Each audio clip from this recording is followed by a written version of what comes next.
What makes Fairway the most unique market in New York City? We provide the best selection, period. 60 varieties of olives, 70 custom roasted coffees, 80 selections of fresh fish, 90 types of preserved pickles, 135 olive oils, and over 250 international cheeses. How unique is that? Fairway, like no other market. Visit your local Fairway today. It's 50 years of the ShopRite Can sale. 5 decades of unbeatable deals and this unforgettable song. Now, ShopRite does the can, selling lots of brands of everything in cans.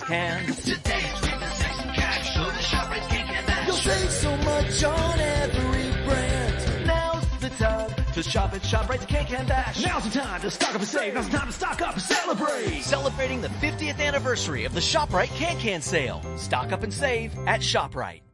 Thank you for visiting ChristopherMedia.net. Christopher Media, let's make some noise. Welcome to Sporgy, the show that gives you half-ass sports fans giving their half-ass opinions. And now, here are your hosts. Welcome to Sporgy number 84. I'm Chris. I'm Rich. I'm the Iceman. Who's 84? Randy Moss. Oh, Minnesota Vikings receiver, Randy Moss. It's the only 84 that needs to be mentioned. Yes, and we'll get to the Vikings later on in the show. Well, I mean, you could say Brown, but I think Brown wore it because of Moss, but, meh. Oh, yes, Antonio Brown. He is 84. But he's playing golf this weekend, but we'll get to that later. I guess we have to start on a serious note. On a creepy note, because it's a sports story that's going on. We've kind of touched on it briefly. Bad word choice. But Dr. Larry Nassar being sentenced today. Oh, Michigan State, this is bad. This is real bad. I mean, this. It doesn't seem like it was as.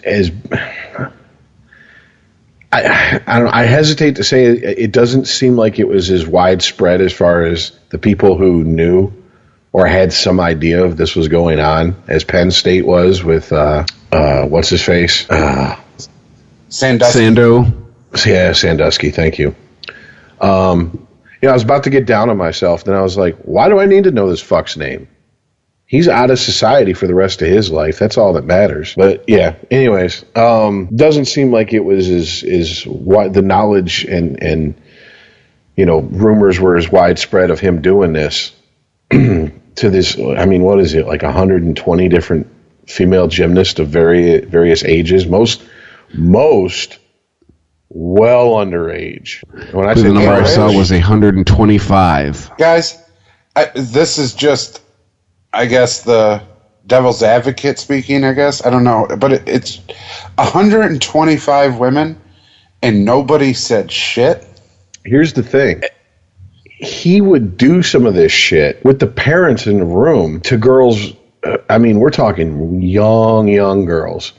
And he would say, it's a medical procedure. And they just took him at his fucking word, which tells me that there needs to be a lot more education about what the fuck doctors are supposed to do and not do in gymnastics, period. I mean, I can't imagine a situation. My daughter, 10 years old, 11, 12, whatever, she's a gymnast.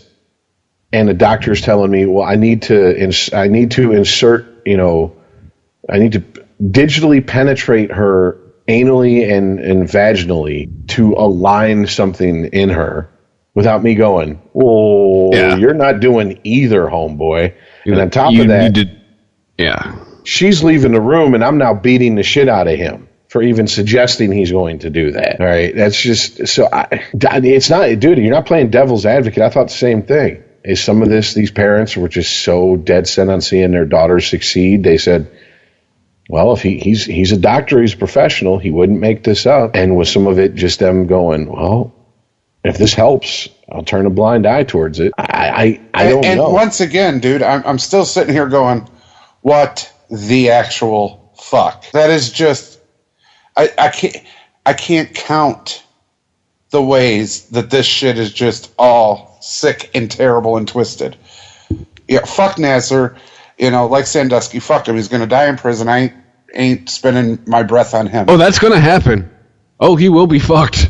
Right, so, but the parents and 125 women that just didn't say nothing about what this man had done all these years, I can't even. No, they did say. They did say. There's a special place in it for some of these parents. Because it makes you start asking the question, what's more fucked up? Him for doing it or them for letting him do it and turning a blind eye? Because to me, that's like kind of almost even more fucked up. A little bit more fucked up, yeah. I'm going there. And as far as saying something, these girls, I mean, because I don't know the very specifics of the story, because even though it does have a local connection to where 2/3 of this show live here in Michigan, for whatever reason, maybe it's just because it's such a fucking disgusting story, I haven't really heard in-depth coverage of it on like sports talk radio. It's almost been relegated to like mainstream news. Like they mention it during sports talk radio, they condemn it, they say how sick it was, and then they just gloss over everything that happened. I've yet to hear a local personality really go into detail about what he was doing. Most of the details I got was from news anchors who don't usually ever talk about sports. So I don't know the exact numbers of these girls that spoke up. I don't know the exact numbers of parents who brought up that, hey, is this normal? And people either said no and didn't do anything, or said, no, it's not normal, and tried to do something and were shut down. But I do know that, I mean, the state of Michigan is already moving to make it impossible for Michigan State University to pay out settlements with any money they get from taxes, because they are a public university. So I mean, the state of Michigan's already positioning itself like, you're not going to pay off your doctors' victims with taxpayer money. That's going to have to come out of you guys' ass. I don't know how the athletic director still has a job and the president of the university still has a job. I mean, you got universities around the country firing professors, firing deans of education because they allowed a costume party to happen where someone dressed up in an offensive costume to somebody. This is a case of, I mean, this is not just once or twice, 125. I mean, think about that. We're talking generations of girls he was doing this to, coming in and out. And it's just, it blows my mind. I mean, for people who aren't really privy to the story, there's 4 days of his victim's testimony that has to be gone through before he's sentenced. 4-day sentencing hearing. Days. Yes. That's not, something that usually takes 15 minutes. Yeah, that's what I'm saying. That's not those aren't 2-hour days. Those are court begins at 8, you break for lunch at 11, you come back at 12:31, and you go till 5. 4 full days of court to testify at his sentencing hearing. That is a lot of victims coming forward, and not all of them are. A good majority of them are, but not all of them are wanting to stand there and say their piece. Only 98 of the 125. And I can't blame them. I mean, if this happened to my daughter and she said, I don't want to see that piece of shit again, fine, then you won't have to. But if she came to me and said, you're damn right, I want to look him dead in his eye and tell him what a piece of shit he is. All right, let's do this. I mean, but then again, if it was my daughter, it's probably a good thing they have cops and metal detectors in courtrooms. Because I don't know if I could... Rich tries to sneak in a bazooka. I mean, I don't know, dude. And then you have, like Michaela Maroney apparently sued United States Gymnastics. She was given a $1.25 million settlement, and part of the settlement was she had to sign a non-disclosure agreement, so she can't even speak up at the hearing, or else she's fined $100,000. Well, I'm sorry, but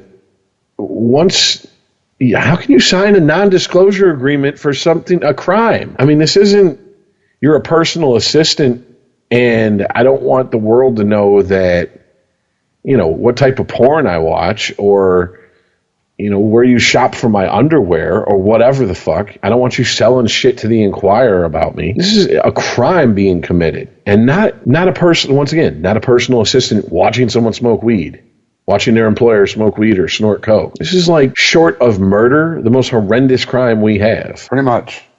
In this case, this guy's just systematically abusing these girls.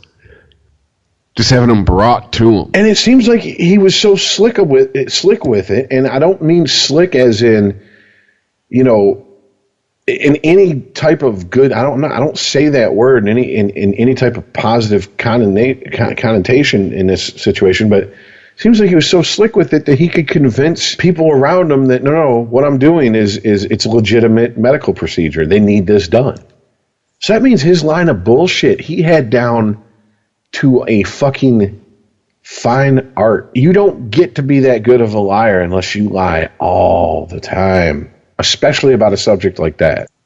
And I have to wonder how many, girls just have never come forward, or like, I'm never going to say anything. From what I'm reading, Rich, the girls that got molested by him didn't even know they were, quote, molested until they were like 12 to 16 years old. That's what I'm saying. He was telling them these are medical procedures.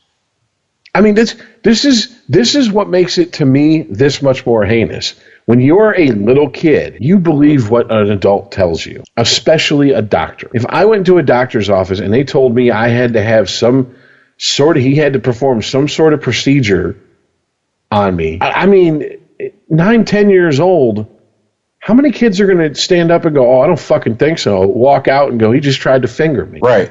Most kids are just going to go, I don't want it. Stop. And he's going to go, look, but they're going to say the same thing if you try to give him a shot, and he used that fact to get over on these kids and these fucking kids' parents and families. And I'm just, I don't know. I'm amazed at the way our court system works. I'm dumbfounded, dude. I'm flat out dumbfounded because I can't picture in what light. I'm like you, Rich. In what light will I look at my daughter laying on a table and the doctor ease his finger into her crotch and go, this is a medical procedure. Well, I'm a dentist, motherfucker. Come here. Let me give you some adjustments in your mouth. I mean, honestly, if I took my daughter to a gynecologist, yeah, I would expect, if she's 13 or whatever. But first of all, I wouldn't be in the room. I'm the father. That's where, hey, mom, get up off your dead ass and go in the room with our kid and make sure everything's on the up and up. Because to be honest with you, I wouldn't know the difference between, unless it got completely out of hand, what goes on during a gynecological exam and what doesn't. I mean, I imagine he had to have some sort of gloves on. If he was doing this in front of parents, he had to have some sort of gloves on. He had to be very matter of fact about it, which just tells you he's a child molester that can be matter of fact about molesting children. Do you know how often that means he's done that, to where he's just so blasé about it? I mean, that blows my mind. 125 times, apparently. That we know of. That's who spoke up. Yeah, because you got to imagine there's girls who are just like, it's done, it's over with. He's going to jail for the rest of his natural life. There's nothing me coming forward is going to do except for rip the wound open, and I don't feel like going through that. And I can't blame him. Well, you know what's more fucked up than that I thought about? There might be girls that he did it to that are still going, yeah, but I wasn't molested. He just performed a procedure.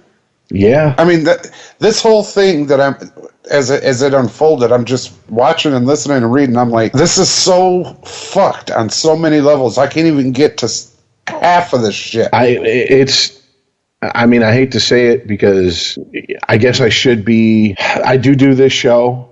Granted, I'm not a professional. If I was a professional, and I'm not saying this to be funny, I'm just being dead serious. A professional gets paid to do something. All right. I'm not a paid journalist. I'm not a paid investigative journalist. But this is one of those stories that I have not really brought up to you guys that we should talk about because it's so fucking disgusting. I really don't want to dig into the details of it. This type of shit No, I totally agree with you there. I don't want to get in a whole everything he did. But, I mean, it brings back the Sandusky thing. You know, he was in Penn State and touching those kids and whatnot. I mean, to a point, okay, the boys should have said something to somebody. They didn't, however you look at it. But this has gone to a whole new level, like we've been talking, with the parents in the fucking room. Dude, I just can't. I don't care how bad I want my kid to succeed at anything. I can't imagine a situation where I'm going to just, this doesn't feel right. Why don't you, okay, hold on. Stop. You're done until I find 2-3 more doctors that are going to agree with you that this is a procedure that needs to happen. Fuck a second opinion. Damn a third opinion. I'm getting a motherfucking fourth and fifth opinion. I don't care how many opinions I get. You're not touching my daughter's privates. You're not a gynecologist. There is nothing wrong with her crotch. She has no pain there. Matter of fact, honey, wait outside for a minute. I got to talk to this guy. That's it. Yeah, what exactly are you adjusting? I can't get it. I can't get enough opinions that says it's okay for you to place your fingers on my daughter's pelvic region. You give me every medical journal in the world, I still wouldn't be okay with that. That's why this is such a horrific story, because we turn over so much power to doctors, even dentists. You know, I remember the first time I had, dental work done when I was younger. I was put under. The dentist was the only one in the room besides me. You know, now I mean, winning Mom, when does my butt Powerball hurt after I have dental work? I mean, winning Powerball odds was that he did anything to me. So, I mean, I'm not saying that was, but I mean, that's how, it didn't even cross my mind to go, oh, well, someone else should be in here. He should have a nurse, or I should have a friend or a family member in here. Because you just give them that power. Well, I'll put it to you this way, Rich. When you go to play sports as a guy, as a kid, as a boy, not a girl, but a boy, one of the things you had to go through was a physical. Part of that physical is checking for hernias. Yep. Now, if anybody why is this doesn't guy know, using two hands? the way they do that is they take your finger, they put it under your nutsack, they tell you to turn your head and cough. You know what I mean? When did holding the shaft become part of this? Right. How many doctors started fondling kids that way that are never reported and not even thought about?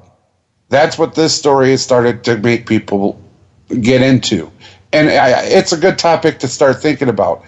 You've got to protect your kids.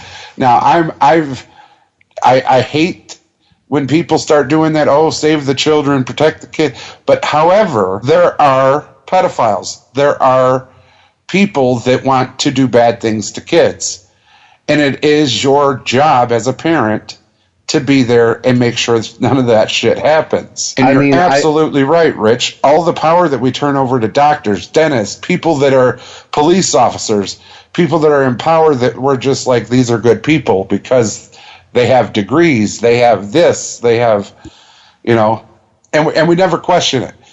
We go, here's all your power, and God be with you, whatever. We never look back and go, are you good enough, though? Are you a good person? We never know. It makes me think. At one point when I was younger, I had to get a CAT scan, and not only was my dad there through the whole thing, he was actually in the room, and I never thought to ask why. It never crossed my mind, And I wonder if looking back as a 40-year-old man, if my dad was like, oh, hell no, I'm not going to leave you in here with someone I don't know to do God knows what to. That ain't happening. And all you're being covered by is a little gown? The ties in the back? Hell no. I mean, the only experience I've had with it was my daughter, and it was always her mother and me, or her mother was in there with her. It was never, okay, we're going to take your daughter into the other room. You guys sit here. No. That ain't going to happen. It's just not, But as a little kid, you never think to say, well, can my mom come or my dad come with me? I mean, I'm sure it happens. But then you got to think that these kids are being trained to do something and go through stuff your average kid doesn't go through. To be a good gymnast, I imagine they have to travel. So that means they're away from family. That means The family is entrusting the care of these children to trainers, to coaches, once again, to doctors.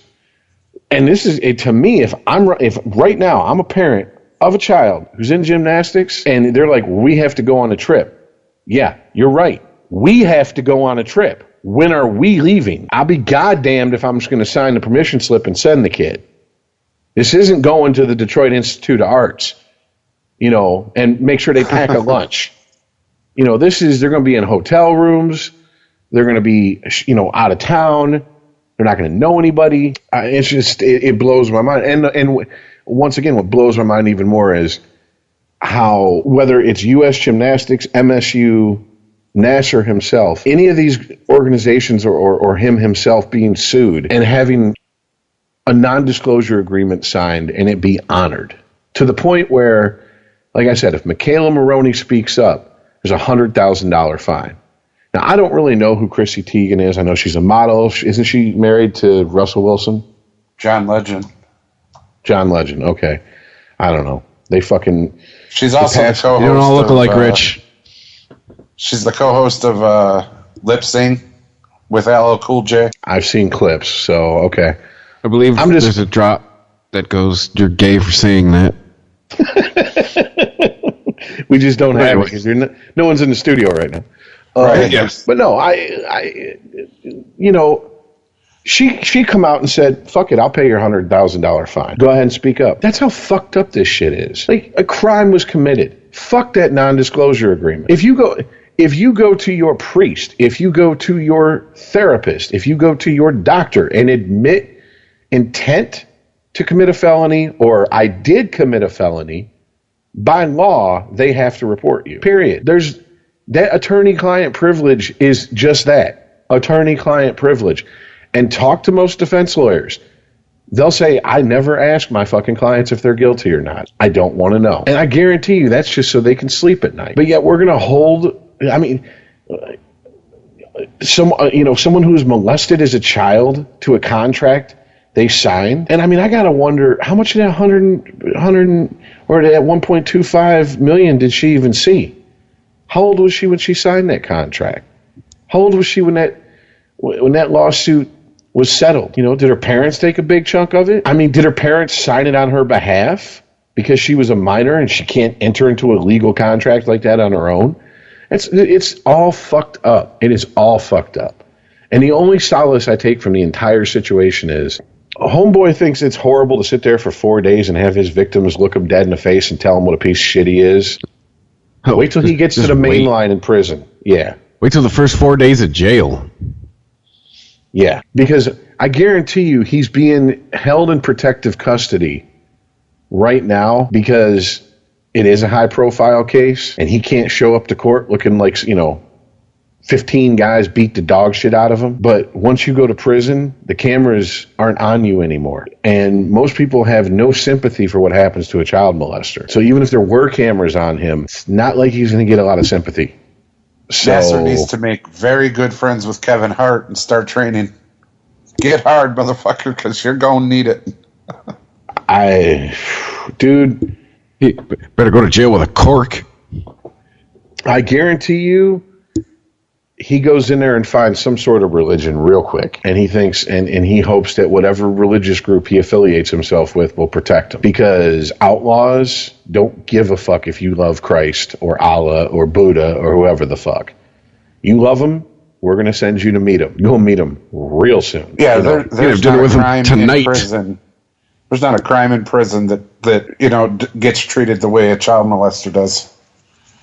I've had family and friends in prison, and if you have no street contacts, no street smarts, I've been told, I don't know how accurate it is, never been myself, but I've been told easiest way to make your bones and to get people fucking to give you, some breathing room, find yourself a child molester who's friends with nobody and air hole the motherfucker, because then it's like, well, all right, you may be a criminal, but you ain't a child molester. That's just, dude. Yeah, like I said this pre-show, and I meant it. The dude would be better off hanging himself, pulling an Aaron Hernandez.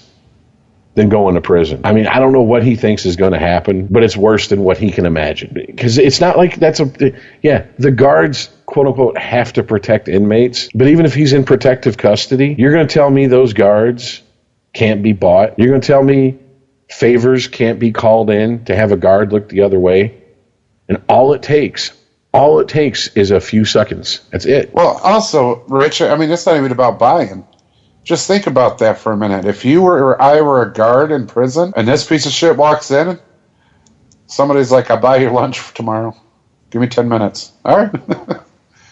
You know, if you got if a guard has a daughter around these girls' age when they were touched, this guy is through, dude.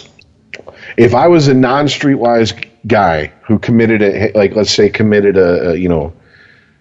committed a murder in the heat of the moment, caught my old lady fucking the guy, and I beat the guy to death, and for whatever reason, I got the long ride, 25 to life, and fuck it, I got nothing to lose, so I might as well fucking. I just keep thinking back to Jeffrey Dahmer. He died in prison because he was mopping a floor with a guy, and the guy broke the mop in half, beat him to death, and then sodomized him with the fucking broken end of the mop. Yep. And I'm not sure it was in that order. And that guy, he's a hero in that prison. Why? Because people forget that Jeffrey Dahmer was not just eating people. He was picking up young gay men, raping them, and then after they would die, he would keep their body parts and eat them. And rapists are just a half a centimeter below child molesters, but that ain't saying much. You know what I'm saying? I mean, rapists don't fare well in prison either. So I don't know. The whole thing's fucked up, and I hope, all I can do is hope if Mikhail Maroney wants to speak out and for some fucked up court upholds that non-disclosure agreement and hits her with a $100K fine, I hope Chrissy Teigen's a woman of her word. I really do. I mean, because me, honestly, I would have to decide if I was Mikhail Maroney and I could cover that fine and still have money in the bank. How bad do I want to fucking say what I want to say? I'd really have to sit down and think about it. Oh, on that note, can we switch out of this creepy gear?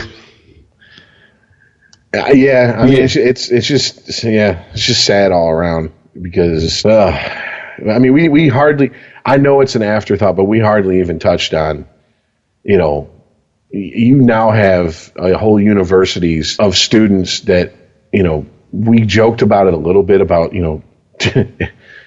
MSU is going to cost you $2 million to go to for a semester. But I mean, really, what's going to happen? We all know what happens. This is a capitalistic society. Shit rolls downhill. If the people at the top got to pay out of pocket, they're going to make sure the people at the bottom are the ones paying it in the long run. And I mean, and this is one thing that I'll say. I don't know anybody who's a U of M fan who's like, ha ha, look at MSU. Like this is transcended that type of bullshit. This is fucking horrific. And I'm not talking for the athletic director, the dean of education, the people in the gymnastics department. I'm not talking for them. I'm talking for other student athletes, students who they're going to end up paying. Because I look at all the shit Penn State got for, when they tore down Joe Pa's statue and there was like 100 kids there protesting it. They painted all of Penn State students as, they care more about a football coach than they do about kids getting raped. There's 100 people. Penn State employs more than 100 people, let alone has more than 100 students. Stop acting like it was everybody. It wasn't, but I don't know. All right, I just wanted to get that out there because I do feel bad for anybody who is going to be affected through absolutely no fault of their own. My question is, why is this coming back on Michigan State? Someone had to know, man. Parents didn't even say there was a problem. Who's going to know? Hundreds of victims. Somebody somewhere was, I know it's a buzzword lately, but somebody somewhere was complicit along the line. I mean, this went on, decades, right? Had to have been, man. Because I'm looking at some of the pictures of the women who are testifying, These are adults, like well into adulthood. These are not 18, 19, 20, 21-year-old girls or, young women. These are women who look like they're, late 20s, 30s. Right, but he did this while he was the doctor for the Olympic team, right? He didn't do this on Michigan State's campus, did he? No, he did. Oh. That was part of it. He's based out of Michigan State. Yeah, but I mean, for it to come back to the university and for them to be blamed, I mean, yeah, he's the employee. So, they're going to get some there. But to say that they knew? I'll put it this way. I wouldn't be shocked if some coaches go down in the wake of this also. I just wouldn't be shocked. Because there's still coaches being sentenced to prison in the Penn State fiasco. There's still people getting caught up in that. What did you know? Oh, you knew something and you didn't say something? Yeah, that stop snitching shit. That only works in the hood, homeboy. This is the real world, all right? You should have snitched. You should have said something. So that's the thing. I don't know if we'll ever really know how deep this shit goes. We'll just know the fallout and who is offered up as sacrificial lambs.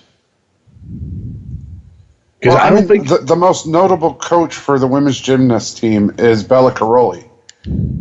Are you saying he knew? I have no idea, and I'm not in a hurry to be fucking sued for libel or defamation of character, so I'm not going to fucking even speculate. He knew. No.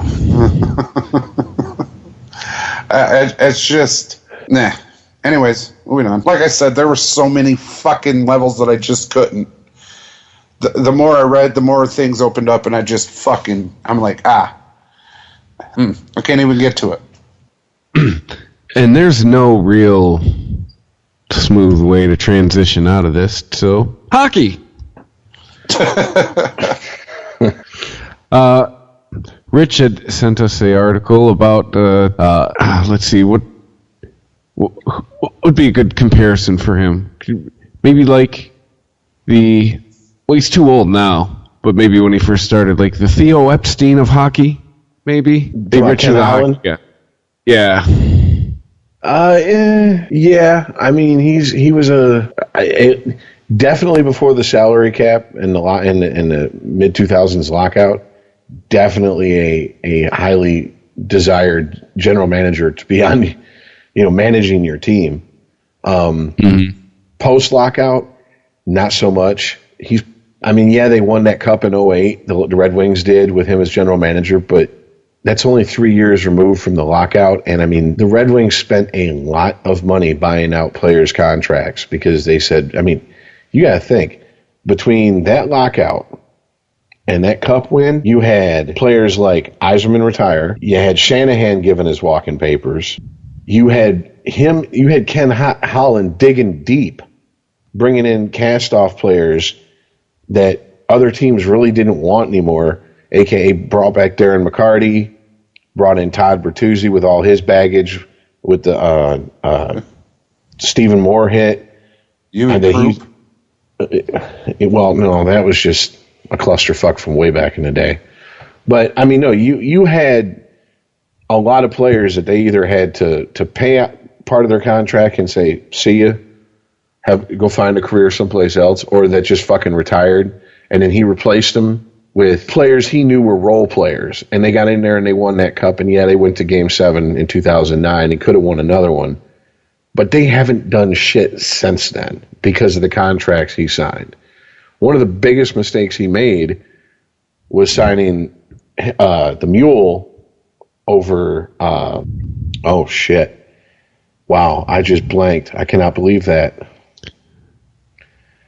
Homeboy who's now in Chicago. Hossa. No. Hossa. Thank you. Hossa. Marian Hossa. Oh, no, yeah, that's right. Yeah. And by the way, it's Ken Holland's rumored to be going to Vancouver. Yeah. I don't think we said that. Yeah, that's the rumor.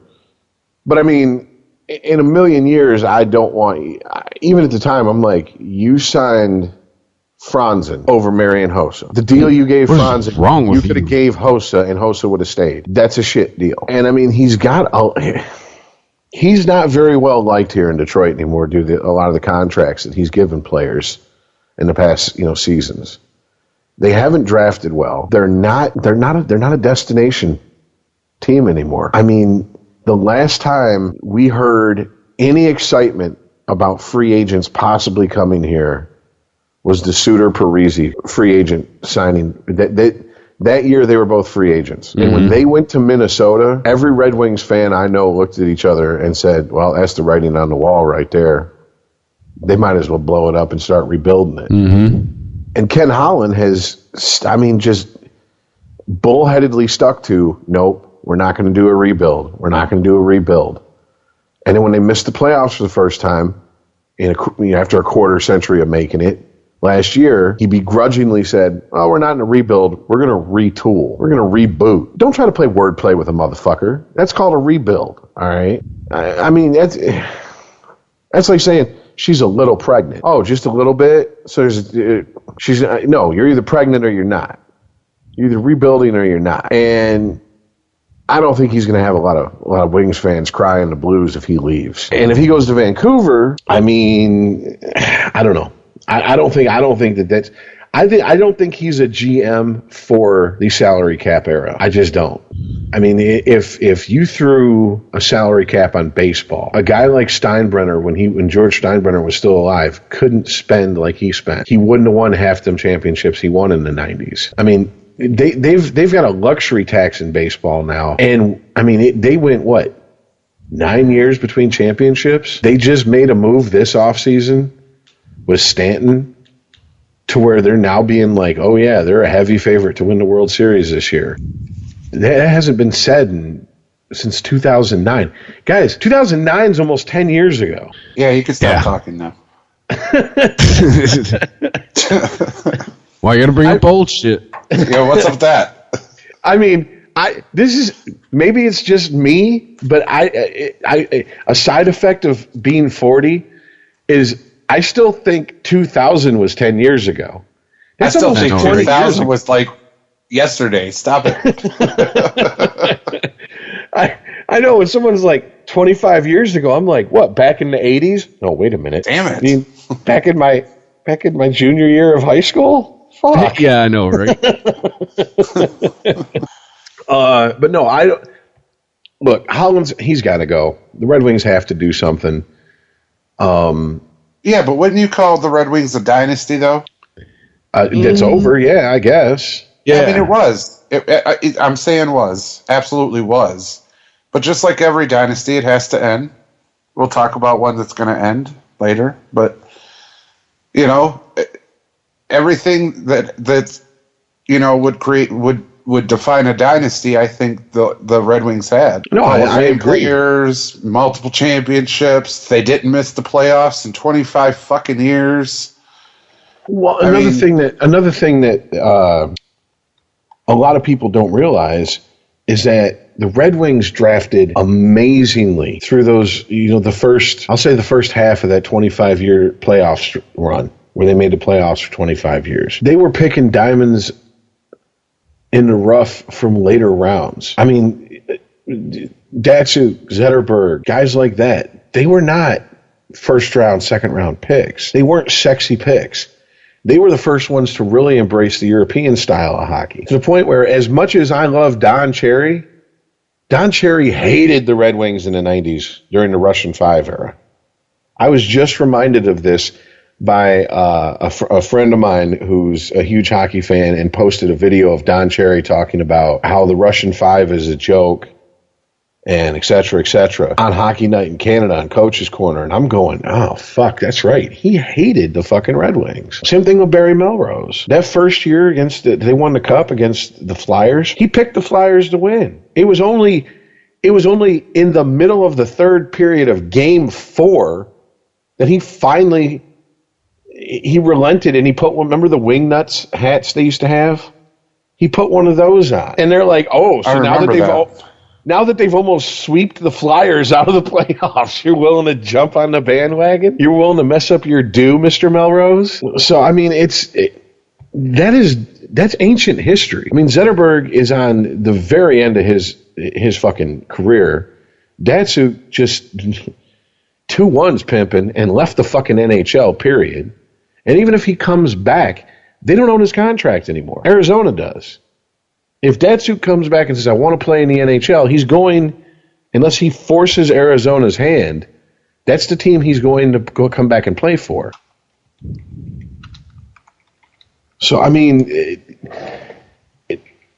I hate to put it this way, but like the whole, we're hanging on to, our past and shit.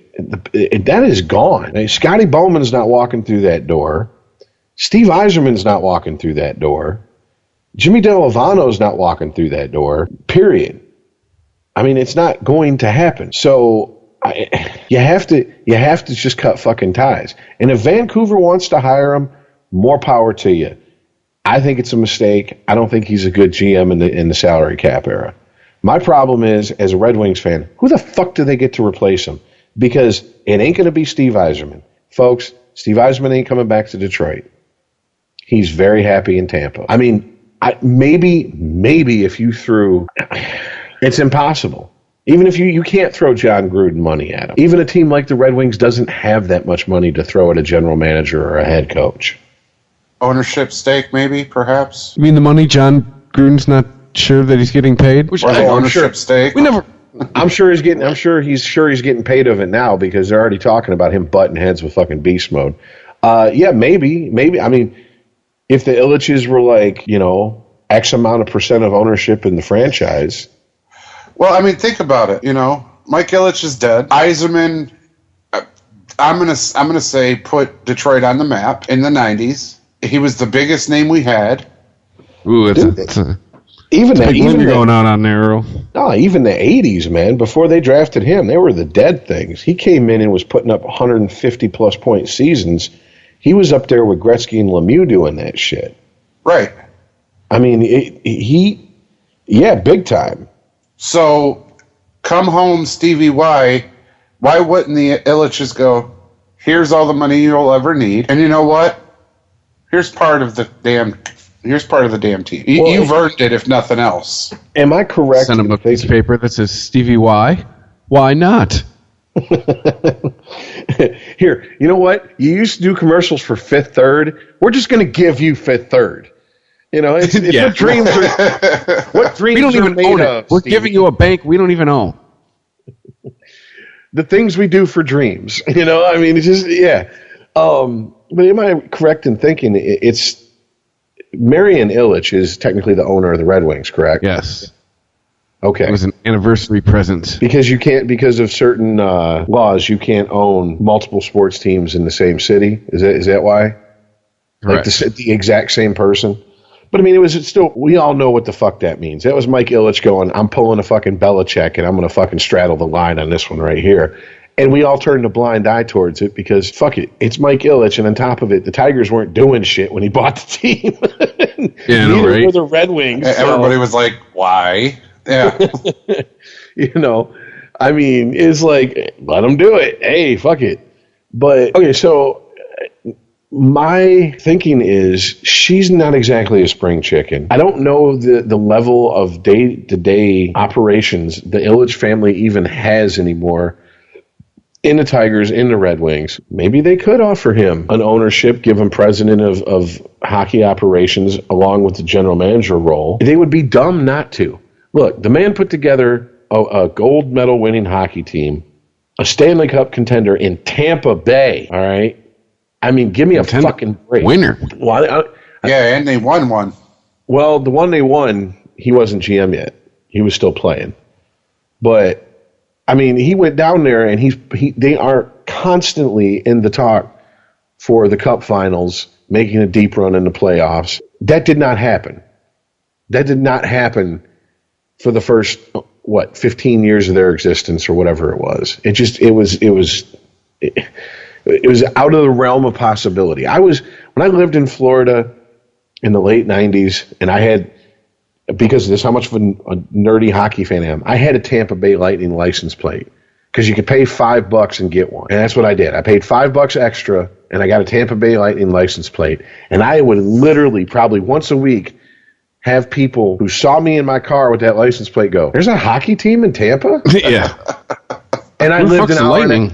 I lived an hour and a half from Tampa. It's not like I was living in the the redneck Riviera, the Panhandle or something, or down by Miami. And I'd go, yeah. And they go, oh, we thought it was the Panthers, and that was it. Lightning? Never even heard of them. What? Marty St. Louis? No Belza. All right. No, Vincent LeCavier? No, nothing. Vincent? All right. Bueller? Anybody want some cream? Okay, no cream. But no, I don't think he's going to do it. Maybe they could, but it's definitely not a. This is the guy we want, and we can afford to give him whatever he wants to get him, because he's not sitting in a broadcast booth somewhere, a la John Gruden. He's not burning himself out, going from job to job, like someone like Harbaugh. This is someone who played for Detroit, was very loyal to Detroit, even during the years when it was like trade him, send him to Ottawa, give us Daniel Alfredson, we'll fucking take our chances with him. He never left. He played whatever role that they told him to play. He changed his entire style of play from just being wide open offensive player to the best two-way forward in the league for a stretch. And the Red Wings, I think if they really wanted him when he retired, they'd have put him under Holland. And when he got that offer from Tampa Bay to go down there, would have told him, no need. You're the general manager of the Detroit Red Wings. Hey, Tampa, you can have Ken Holland. and that'd have been the end of it. I don't know. I think he wants to come home, though, man. I don't see why he wouldn't want to come home. You talked to him? You got him on speed dial? It wasn't on speed dial, but there was a conference call, and Thomas the Tank came out and callback. Anyways, no, I think I would hope, from my time watching hockey, from my time being in the D, I would really like to see Stevie Y come home, and it would be so great. Hey man, his numbers retired. He's done here. I mean, him going to Tampa Bay and making that franchise what it was is no surprise to somebody like, Rich and I. That's like Bowman going to, Chicago, and then all of a sudden they won the cup, and it's like, duh, so I don't know. I would be way more excited about Stevie Yzerman as GM of the Red Wings than I would be Matt Patricia as the coach of the Lions. I mean, strong statement for you. I can't lie. If for whatever reason in the offseason, Yzerman's back as the general manager, president of the team, whatever position they give him, whatever position he wants, I'm more optimistic about the future of the Red Wings than I am if they get rid of Holland and promote from within. Because I think what you're going to end up with is a string of loyalty hires who just can't get the job done because they're in over their head. And when I say that, I'm looking at the Tigers. Okay, we got rid of Dombrowski. Now here's Al Avila. Okay. Yeah. Was anyone excited? Exactly. No one was excited by that. And you've seen what loyalty hires and owners who are blindly loyal to the hires and the employees they have can do to a franchise. Just look at the 2000s and the Detroit Lions.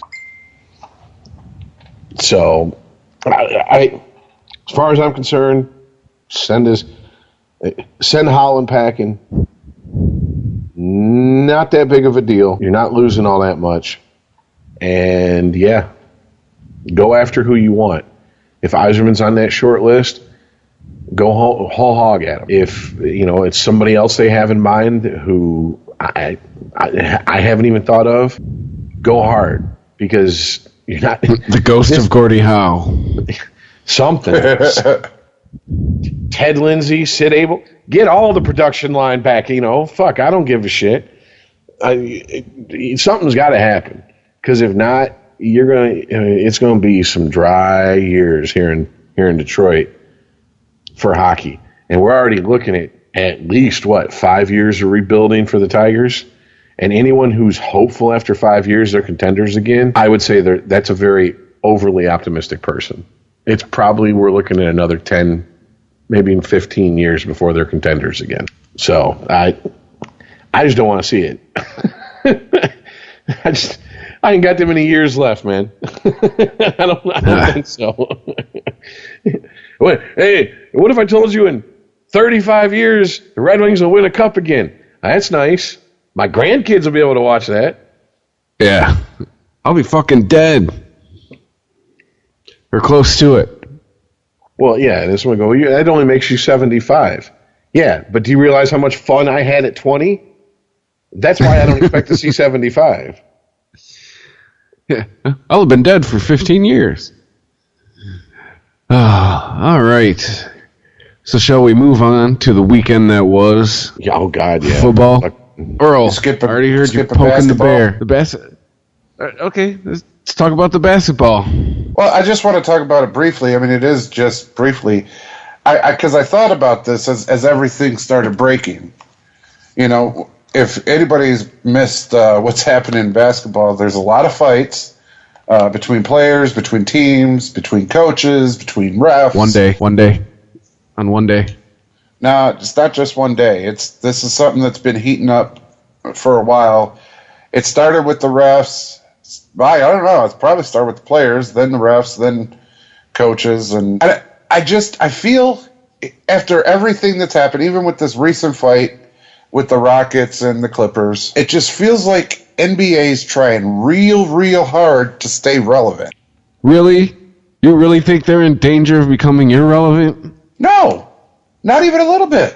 And it just when I'm watching all of this break out, I'm like, it just feels like they're trying to stay relevant, like trying to get more ratings than the NFL playoffs. And it's like, bro, just play the game. Why you got to throw a hissy fit on the court? Start stripping off people's clothes and shit.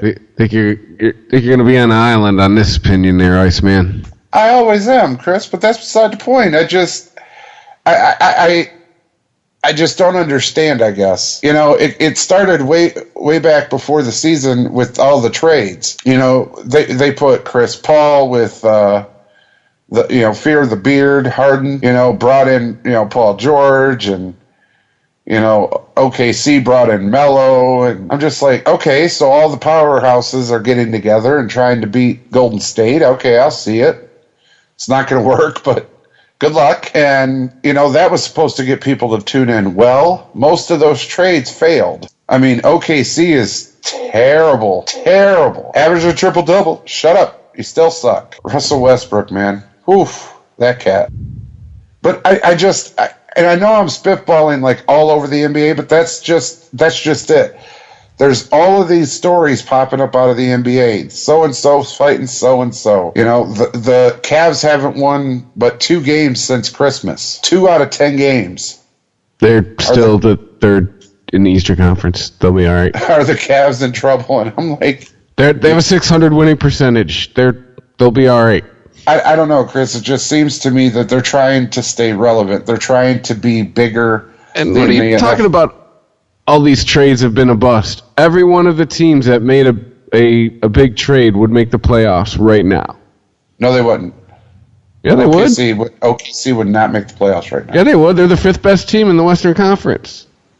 They've won like 12 games. I am looking at the playoff standings for the NBA right now. OKC is 24-20. They have a .545 winning percentage. And that's got to tell you something. Yeah. 24-20. Yeah, they're .545. They're over 500. They would make the playoffs. Hey, Pistons would too. I'm going to shut up. So wait a minute. So are you, because look, the NBA is not at all worried about the NHL. What other sports are going on right now? College basketball, they're not worried about college basketball right now. They're not worried about fucking college football because it's over with. The only football going on is playoffs. And let's be honest, unless you're a hardcore basketball fan, you'll miss a regular season game to watch a college playoff, or an NFL playoff game. Right. So, I mean, who are they trying to bring in? The casual fan? Well, here's the thing, Rich. I don't know what's going on in the NBA, though. Every time I turn on, to watch a game, somebody's literally fighting with somebody else. Either Melo's mad at the refs or, Chris Paul's mad at the Clippers, or, Blake's fighting with the Houston coach, or it's like, seriously? LeVar Ball can't shut up? Lonzo Ball can't hit a shot? I mean, I can't just turn it on and go, let's watch them. What's your end game here, Chicken Little? Where are you going with this? I just think that... Did one of these brawls involve, like, the T-Wolves and the Magic? No. No? Mm-mm. Okay. Just wondering. Why? Because it seems to me like if the only teams that would benefit from having brawls would be teams that really are on the bubble of no one giving a fuck about. Honestly, Rich, that's my point, is the whole league is playing like that. Like they're on the verge of nobody giving a fuck about them, and everybody cares. Everybody's watching, and it's like, shut up and play the fucking game now. No, there was a fight between T-Wolves and Magic. I thought I read that. I'm sitting here looking at the highlights from 3 hours ago. Okay, if it was 3 hours ago, I couldn't tell you. Okay. Well, no, I mean, doesn't it kind of support your pretty much theory here? I hesitate to use the word theory because you haven't even presented one really yet. But this isn't. You can look at Chris and go, oh, it happened more than one day. It's now spread over into day 2. We're in day 2 of Fightgate in the NBA. Yeah, but no, that it's not a theory. It's a shame, if anything, because they made these trades to be more competitive teams and to present a better product to their fans, and this is what we get. What, more competitive teams? And all the teams who've made a trade would make the playoffs as of today. I guess I don't know what you're getting at here, Iceman. I don't really appreciate the product the NBA is putting out, I guess is my point. None of it. Let's watch. Well, I've started to not watch. I started just getting the scores and saying, oh. Yeah, but what is it about the product? Is it the, I mean, it's well-worn carpet, but is it the super teams? Is it? Nope. The product is become terrible in the sense of you can't just sit and watch a basketball game without a boxing match breaking out. Gee, I remember sitting and watching plenty of hockey games with somebody, and anytime we would talk sometimes during the game, but if a fight broke out, you could hear a pin drop. Just saying. Fighting's part of hockey, man, not basketball. Shit. You talk to anyone who played the Pistons in the late 80s, early 90s. Yeah, I know, right? But that's not what's going on here, Rich. There's a lot of whining and crying. You have to, this is one of those things where you can't follow Chris and his stats of, well, everybody who makes the trade would have made the playoffs. You have to actually watch the game and you'll understand it. Well, I mean, if you were presenting like a half-ass tinfoil hat theory, like, I kind of think that this is happening because the refs can't control the fucking games, and then tie it back into what we talked about with players and the refs being, basically pissed at each other. I could go, okay, so whether I agree with it or not. Co-host. See, you just that'll go. Connect your Rich dots. made more sense talking out of his ass than you have the last 10 minutes there, Iceman. To connect your dots. No, I'm saying though, it's a terrible product to watch. I can't even sit down and watch an entire NBA game. I don't care who the team is. It's like a NASCAR race. It's not a matter of if they're going to crash. It's a matter of when. Right now, I'm looking at coming up next, Sports Center. Punches thrown in Orlando. And they're talking about basketball. Stop it. There. That's the shit I'm talking about. Well, I mean, at least it's not gunshots at a gay club in Orlando. Well, there you go. I mean, there's an upside. They've stopped shooting up clubs and just started beating up each other on the court. I guess that's a good thing. Orlando, you have the happiest place in the world. You have Disney World down there. What's your problem? It's probably caused more violence than anything else. Mickey Rat, motherfucker. For Black Mouse. No, okay. Look, let's be honest. You get once you get past Christmas Day, which has kind of become a big day for the NBA, it's their, they have a lot of matchups. I'm sorry, go ahead. According to UPI.com, an article dated January 4th, the horrible product NBA's television ratings are up 20% this season. Just putting that out there. Okay, stats, man.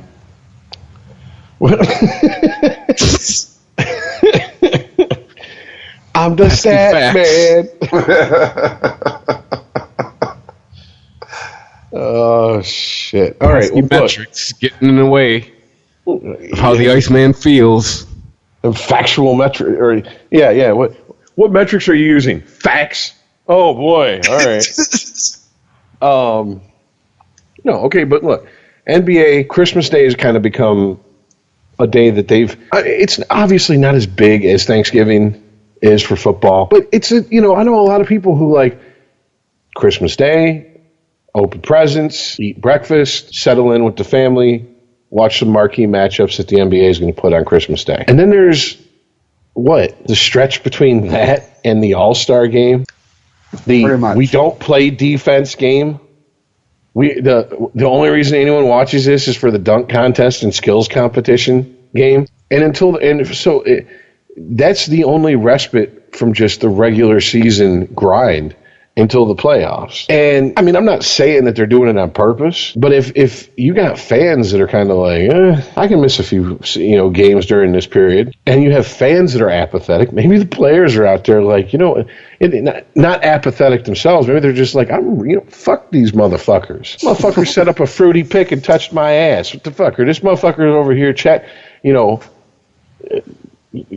following me, not getting called, whatever the fuck.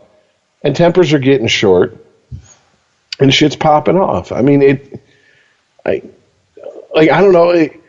Give us something to work with here. You're just like, I get a disturbance in the force when it comes to the NBA. Yeah, I know. And I'm like, all right, Yoda, what can we do here?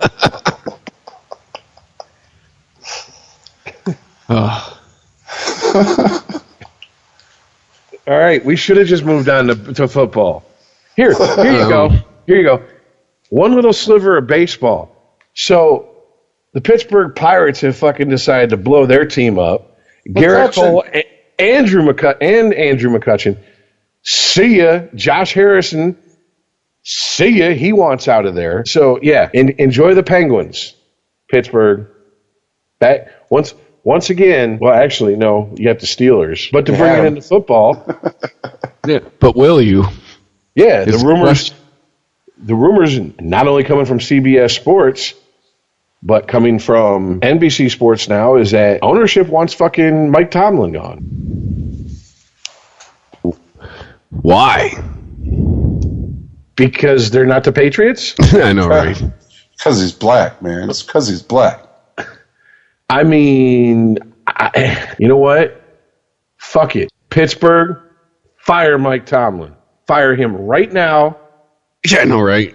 And then Tampa, get a private jet and you set up visits to the best strip clubs you got in Tampa and hire Mike Tomlin.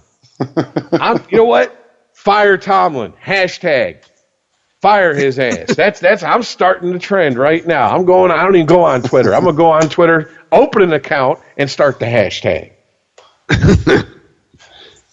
I'm sure some Pittsburgh fans might have you beat to it after, because they had that game won, man. And I don't know who collapsed more. Probably Jacksonville, because your defense has got to play both halves. But that was rough, man. Like, I was rooting for Pittsburgh. That was very Hillary-esque of them. Hey, I was 4, so I'm kind of happy. Yeah, Iceman did. I believe this is first in the history of the show. Iceman had a perfect weekend. And granted, only 4 games, but still. Rich, you went 2-2. I went 1-3. So. God damn. I was trying to tank. I know, right? Seriously. I told you, man. You got to dance with who brought you.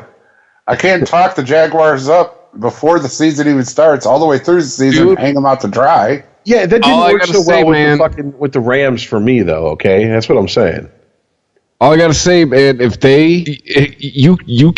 you have to play both halves against Bill Belichick and Tom Brady. Jacksonville defense looking at you because they will exploit the fuck out of you if you let them. One of my favorite sayings, and I said it a lot on here too, is, hey, defense wins championships. Well, I said that here the other day. I was like, hey. Defense for the whole game wins you championships. Like I said it in the group chat, Earl. The quote, one of the quote unquote, one of the best defenses left in the playoffs let 42 points by on Saturday. Or Sunday. On a very, very high-powered Pittsburgh offense, okay? And they gave up most of it in the second half. Just saying, it was a high-powered Pittsburgh offense. Scored 7 points in the first half. They scored all of those points in the second half. See, you do that against New England, you're fucking done. Well, right, but my favorite saying is, hey, you know what wins championships? Defense. When I said that out loud, Bill Belichick. Exactly. Somebody looked right at me and goes, "You know what wins defense? You know what wins championships? Patriots." I was like, "Oh shit!" You can't argue that point. You just can't, dude. And you can't. I mean, I'm sure you're gonna try. You can't tell me putting Tom Brady up against Blake Bortles. Blake Bortles comes out on top. Get the fuck out of here. Oh, absolutely not. No. You can't compare those two. They're not comparable. I don't care if you have Leonard Fournette. I don't care if you got that high-powered Jacksonville defense. Like, I think it'll be a good game, but I think we know how this ends. Well, we're not there yet, but yeah, you got Blake Bortles ran for more fucking yards than he threw. Come on now. Well, yeah, because Fournette got hurt. That's one thing as a Leonard Fournette owner, fantasy football. One thing that I can already see with Fournette, and maybe it's just the folly of being an NFL running back in this day and age, is durability, man. Like, that ankle of his just seems to be problematic. Ooh, I just used the internet word. Like, it's, it'll be interesting to see him next season. See if he goes, if the needle moves forward or if he hits that, that sophomore slump. Well, here's the thing. Talking about the Steelers-Jaguars game, I mean, you want to say you want Tomlin gone. Tomlin pulled a fucking Belichick. He made a huge halftime adjustment and was very, very close to pulling out a win. I can't see one reason, not one, that you fire Tomlin. I know, right? Yeah, that is a spoiled motherfucking fan base is what that is. Absolutely. Well, it's Titletown, right? Mm-hmm. I mean, look, I get that, but Jesus fucking Christ. They've had 3 coaches since the 70s. And they've all won. Every one of them. All won. I mean, you get that type of consistency for a franchise who changes regimes once every on average 12, 15 years is unfucking heard of in this sport. It just doesn't happen. It doesn't happen in college football where you will get coaches, especially back in the day, would stay 15, 20 years with a team, never think about leaving. The only way they were leaving if they were tired or they dropped dead on the sideline. That was it, period. So, I mean, it's just a spoiled fan base. Because if he was coaching in Indianapolis, they would not be calling for his fucking head. Mike Tomlin had the record he had in Pittsburgh with the Colts. They'd leave him the fuck alone. John Harbaugh in Baltimore is just now starting to get a little bit of heat applied to his seat. And they're what? Cleveland's coach still has his job. They're 5 years removed from a Super Bowl win. His first 5 years, he came in and tore it up. I would say the last 5 have been underwhelming. I mean, yeah, but that's not the Cleveland coaches. No, he should still have his job, Chris. What? 0-16? No, he shouldn't. Not his fault. Not his fault. You didn't win a game. Bye-bye, son of a bitch. Not his team. Not his fault. Dude, you didn't win a game. The person that got fired was supposed to get fired. Their GM. Look, except for Iceman, I'm going to give credit where credit's due. Whether it be national talking heads, whether it be local talking heads, whether it be friends of mine, I have not heard anyone talk up Jacksonville. You're the only one who's talked up Jacksonville like you have for as long as you have. You are running into, for lack of a better way to put it, a team that is like damn near destined to get to the AFC Championship game. Now, do any of us think that they're going to win against New England? We'll talk about that when we get to the picks. But I mean, these guys are living a charmed fucking life as far as this season goes. And you can't end the career of one of 3 coaches you've had since before I was born and who's had success, won multiple Super Bowls, simply because, he ran into a hot team who were firing on all cylinders at that moment. Because do you really think, does any of us here honestly think Tomlin's a bad head coach? Fuck no. Not even a little bit. I'd take him on my team. I'm sure you guys would take him on the Lions. They'd make him like coach for life. They would talk about like the lifetime contract, like they're trying for Harbaugh in Michigan. Hey, Oakland, watch this. Yeah. We just gave the motherfucker the whole East Side. Yeah. He literally is the king of the East Side of Detroit now. Yes. We're going to throw in Southfield if they don't quit fucking around up there. But no, man, I mean, it's ridiculous, and anyone who is a Steelers fan who feels that way, you are living on planet Steeler in your Steeler little bubble way too much. Poke your head You out. live on planet Druidia waiting for Spaceballs. Exactly. Oh shit. Dear me, what's that coming out of a nose? Oh shit, it's Spaceballs. Yeah, I mean, poke your head out of your fucking, your black and gold bubble and take a look around at the NFL and realize that's who you're going to be pulling your next coach from. That's the pool you got. You're not getting fucking Belichick. You're not getting Gruden. All right. You want Jim Caldwell? Yeah, you I want was thinking. Jim Caldwell? You want one of the, by the numbers, one of the worst game managers to have as much success as he's had in the modern NFL as your head coach? You think you get frustrated with Tomlin's decisions? Wait till Caldwell can't even get the right amount of guys on the field for you in Pittsburgh. All right? Then we'll have the talk. So, yeah, that shit you just need to put that baby to bed, let it cry itself to sleep. It'll be fine in the morning, a.k.a. next season, you start with a clean slate. I mean, Jacksonville, up to this point, has just been, in my opinion, they're like one of those fucking teams that you're going, how the fuck are they here? Seriously, how the fuck are they here? Because I can point to people on the national level, on the local level, and friends of mine who agreed with me about the Eagles this season, agreed with me about the Rams. Mm-hmm. Me being one of them. I mean, if I had said at the beginning of the season the Jaguars were going to be in the AFC Championship game, if I'd have said Rich is drinking again. If I'd have said outside of Tom Brady, here's your starting quarterbacks for the championship games. Yeah. Okay. Yeah. Nick Foles, Blake Bortles, Case Keenum. Yeah, I can't remember him. Hey, Tom Brady. Yeah.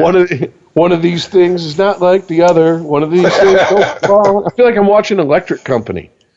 Like, pick the one that doesn't belong. Yeah, it's quite honestly, you want to just pencil in number 6, right? It's very tempting. This is your competition. It's very tempting, especially since that article came out and they now have the chip on their shoulder that they always seem to fucking need in the playoffs. And you could argue that was the only game this weekend that was not competitive. That shit was over by halftime. I didn't even watch that game. These games were all. The rest of them were all competitive. That game was fucking. Yeah, I checked the score at halftime as well, like 35-7. Like, oh yeah, that's about right. You're fucking done, son. Yeah. Yeah, with the Jaguars, for me to close that out though, I guess I was borderline, Notre Dame in that shit. It became very clear to me last season, watching them, they needed a coach. They needed a coach in the worst way. I was proven right. I wasn't 100% sold on the AFC Championship game, but I knew they were going places. It just, here's where you step away from Chris and his stat sheet and come over to the Iceman and watch the game. Because you watch it and you're like, holy shit. You were really hammering away. You start turning into Major League, and these guys ain't so fucking bad. But if you look at a stat sheet, like I said, Blake Bortles has more passing yards in a game than he did, or rushing yards in a game than he did passing. And he's a starting fucking quarterback. You look at things like that on paper, and you're like, these guys have no fucking chance. But you watch how they play as a team, and you're like, oh, these guys are good. They're real good. I think here's the thing. This team, the Jaguars, there's only one other team left that has what this team has, and it's the Vikings. Camaraderie. They actually care about their teammates.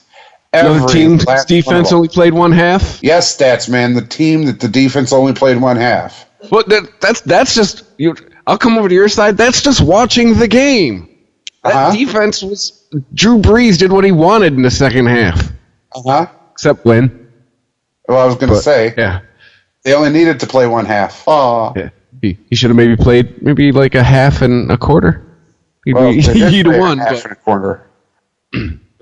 But I mean, that's my main concern. My concern with Minnesota and Jacksonville is the same thing. Your defense has to play the whole game. Because here nor there, though, the thing that team has in common, other than their stats and not playing, is camaraderie. They actually care about each one of their fucking teammates. You can see it when you watch them play. And that goes very, very far, apparently, because they're both in the fucking championship games. And nobody, as Rich mentioned, gave Jacksonville a shot at even being close to the playoffs, let alone a championship game. Going to turn into Marv Albert here in a minute. But, no, there's been... over the years in different sports, there's been teams that I've seen that I'm like, even if they didn't win their respective championship in their sport, you can see they're playing for each other. They go to work Pistons. Exactly. The 2004 Red Sox. I'd even say the 2006 Tigers. 2006 Tigers. You could tell they were out there. Not only were they winning, did they like each other? They were having fun playing with each other. Right, and it's camaraderie. You've got to have that. For whatever it's worth, I'll say this season at least, the Patriots don't look like they're having all that much fun. Even Gronk, they just look like a very well-oiled machine that the machine has to do this to produce this part. And it knows its job, and that's what it does. And it's just very. I don't know.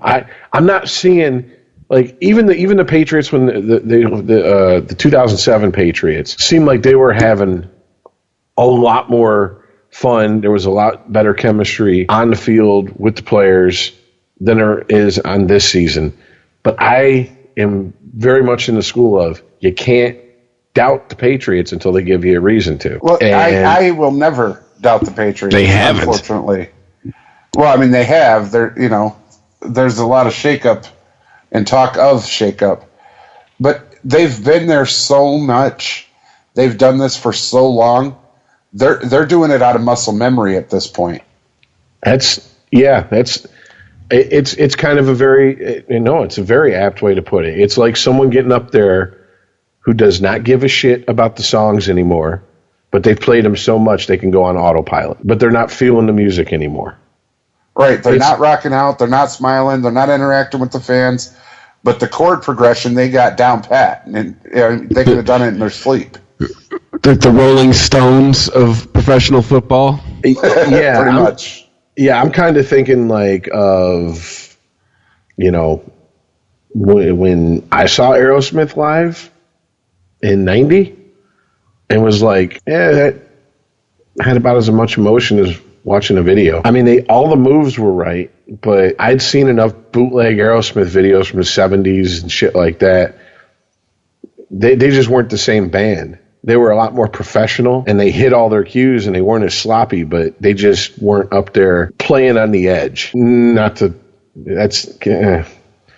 I just realized, didn't they have a song, Living on the Edge? Yeah. Yep. I really didn't mean to make a bad pun. Oh, wait. Are you saying that Patriots are the Nickelback of football? How about Bon Jovi? Ooh.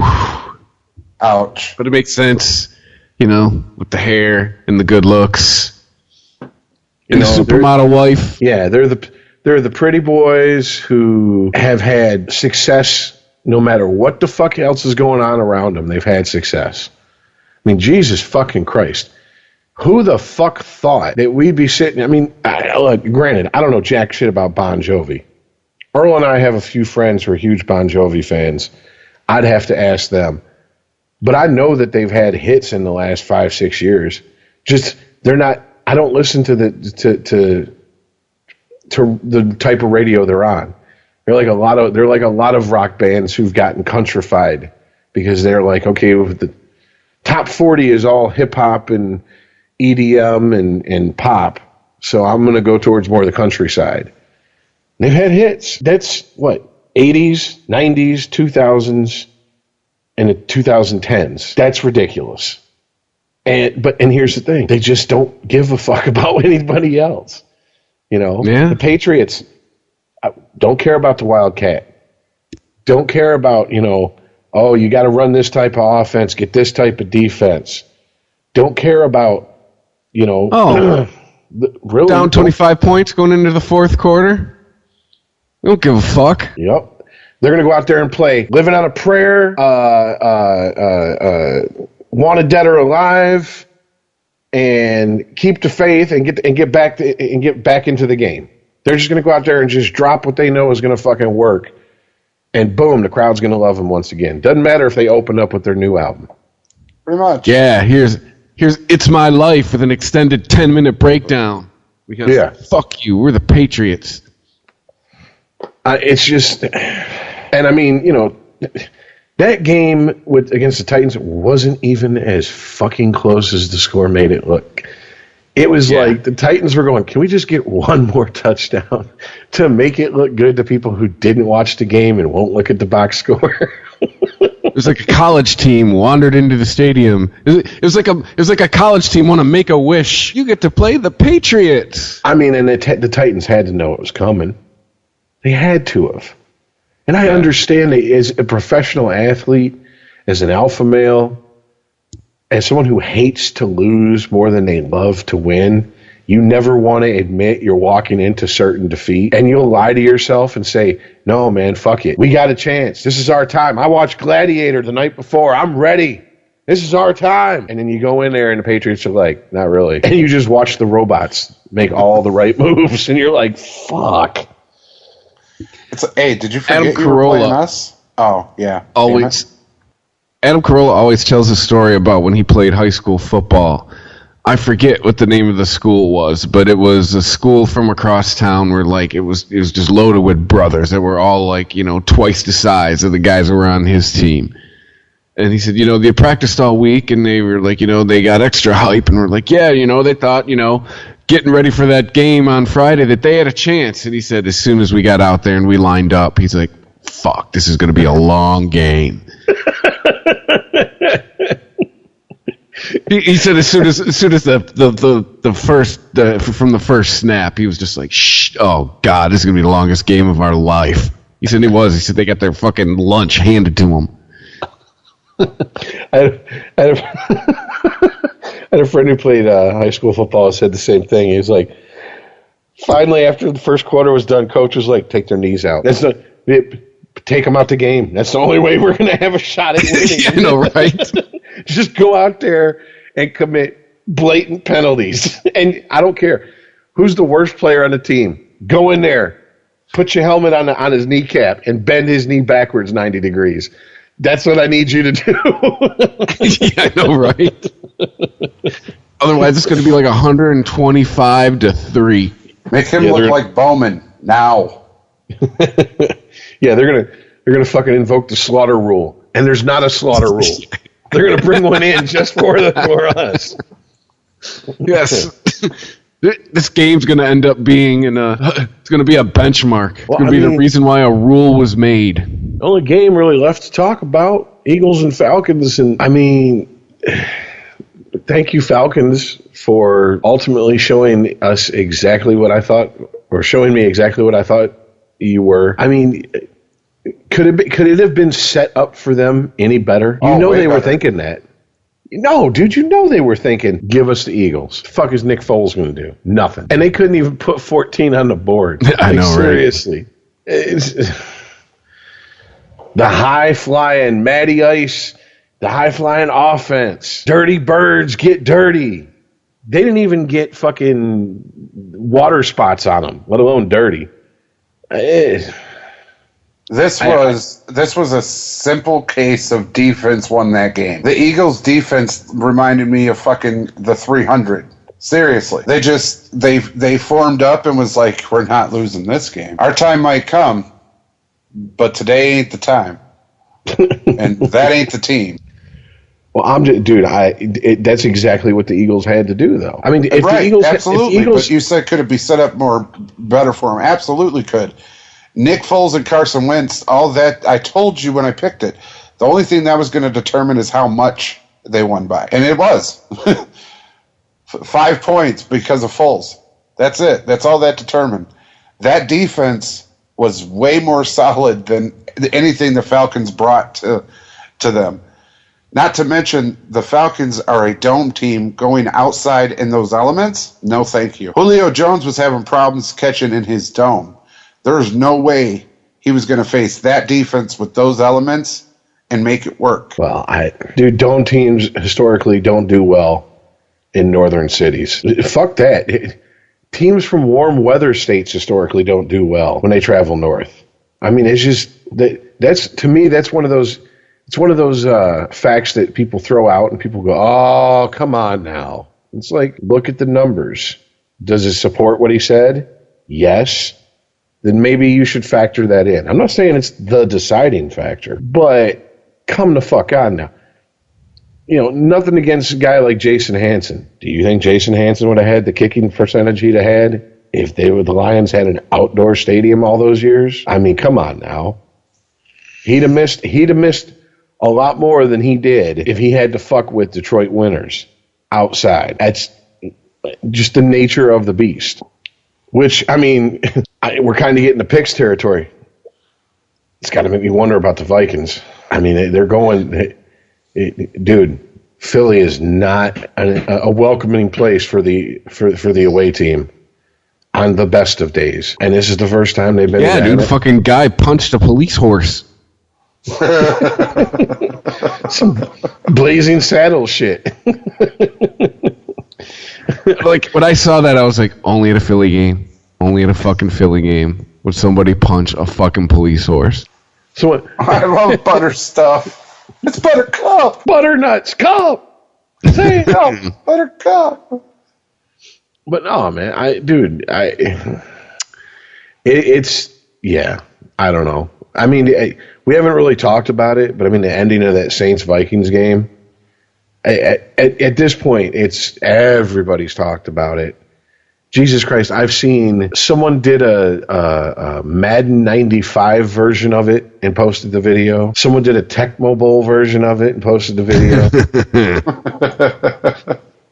I mean, homeboy going for the fucking Madden hit stick and missing has been made into so many different memes. One of them, they got him speed skating against Apollo Ono. Just him with that spread leg, head down, and it's just this jerky animation of him going from foot to foot. I mean, that was okay. Hey, I'm going to invoke Chris here for a minute. Hey, Saints, don't put yourself in that position. Yeah, actually. Play the first half. Don't play just the second half. Well, yeah. First of all, now... Like, didn't they put up nothing in the first half? I know that, the first two series, Drew Brees was 1 for 6? Hey, guys. Something like that? I got a squirrel moment, and it's not a good one. The Washington State thing? Washington State quarterback Tyler Hilseki shot himself. Yes. Ouch. He's dead, and that's... in his apartment. Wow. Yeah, I don't know shit about Washington State. So, I mean, I can't even begin to speculate what that is. The Cougars? I actually have them in my little work region. I have Pullman, Washington. And I just sent you the guy punching the horse again. I thought I had the fucking... Oh, wait, wrong device. Here we go. I don't know, man. I just... Yeah, found dead Tuesday in apartment. This is from ESPN.com, by the way. In Pullman. He suffered an apparent self-inflicted gunshot wound to the head, and a rifle and suicide note were found next to him. They responded to his apartment to conduct a welfare check after he didn't show up for practice earlier in the day. He had just finished a redshirt sophomore season for the Cougars. He started the team's bowl game against Michigan State, where he got his ass kicked, and was expected to take over for the starting role next season. He was enrolled at Washington State in January of 2015 after attending Upland High School in Southern California. I mean, completely reckless speculation on my end. I hear something like this, two things go through my mind. Obviously, some sort of depression that wasn't being properly treated, or that he bottled up and didn't let anyone know about, or I hate to say it, but I think like drugs somehow, some way played a role. I hate that, and it's completely reckless speculation on my part. I mean, it could have been a bad breakup. Yeah, could be a chemical. Could have been a chemical imbalance. That he just never was diagnosed with, and so he wasn't properly taken care of as far as that goes. Could be something. I hope to God this doesn't turn into one of those. He took too many hits playing football. I was going to say, what about CTE? That's where my mind goes after that. It goes breakup, some sort of chemical imbalance he was never diagnosed, drugs and alcohol. Drugs, and then the next place my mind goes to is, oh shit, CTE. Now, he shot himself in the head. Not to get too gruesome about it, but depending on the size of the rifle, there's probably not going to be much to examine as far as his brain goes. So we may never know if it was that. But I will say I will not be shocked if even if there's not enough of his brain left to study, I'm sure you're going to hear people start beating the "it was CTE" drum pretty loud, because that seems to be the thing to do these days. I just don't know how things get so bad for that young of a kid that you take your own life, man. If you're ill, I mean, it's this thing. Mental illness ain't no joke. Wow. Really, Portland? Stay classy. This dude from Portland, Oregon. I heard he used a rifle because he wasn't very good with the shotgun. Oh, wow. See, no. Way too soon. Me without my rim shot sound effect. And, there's 15 comments on the story, and it's the next to last one. So it just was posted 3 minutes ago. I almost made it through 15 comments, and I was like, wow, people are being pretty... Nope, sorry. No. Gotta have the one joker in the crowd. I mean, I can't say shit. I've whistled past the grave. Oh, yeah. I've whistled past the graveyard when it was inappropriate to do so a few times. But, I mean, yeah. Like, if I was going to say that joke, I'd probably save it for after we're done recording. I wouldn't say it to you guys while we're recording. Like, oh, yeah, hey, the blood's not even dry yet. Here, let me they haven't cleaned up the crime scene. Let me whip out the jokes here. But that's the world we live in with the internet. Well, I'm sure we're going to hear more about this story one way or the other. So, I mean, if they just discovered him today because they did a wellness check, then they haven't even started to start digging into his fucking life very deep. They haven't had time to. I mean, who the fuck knows? You know, at this point, it's just everything's speculation at this point. Yeah, absolutely. We'll find something out this week. Probably talk about it next week.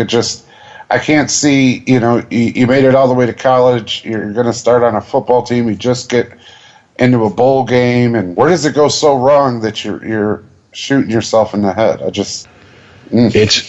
I mean, man, you know, this isn't unregimented, but I mean, fuck it. You know, on a story like this, you got to dip your toe outside of the comfort zone a little bit. Fable Saturdays.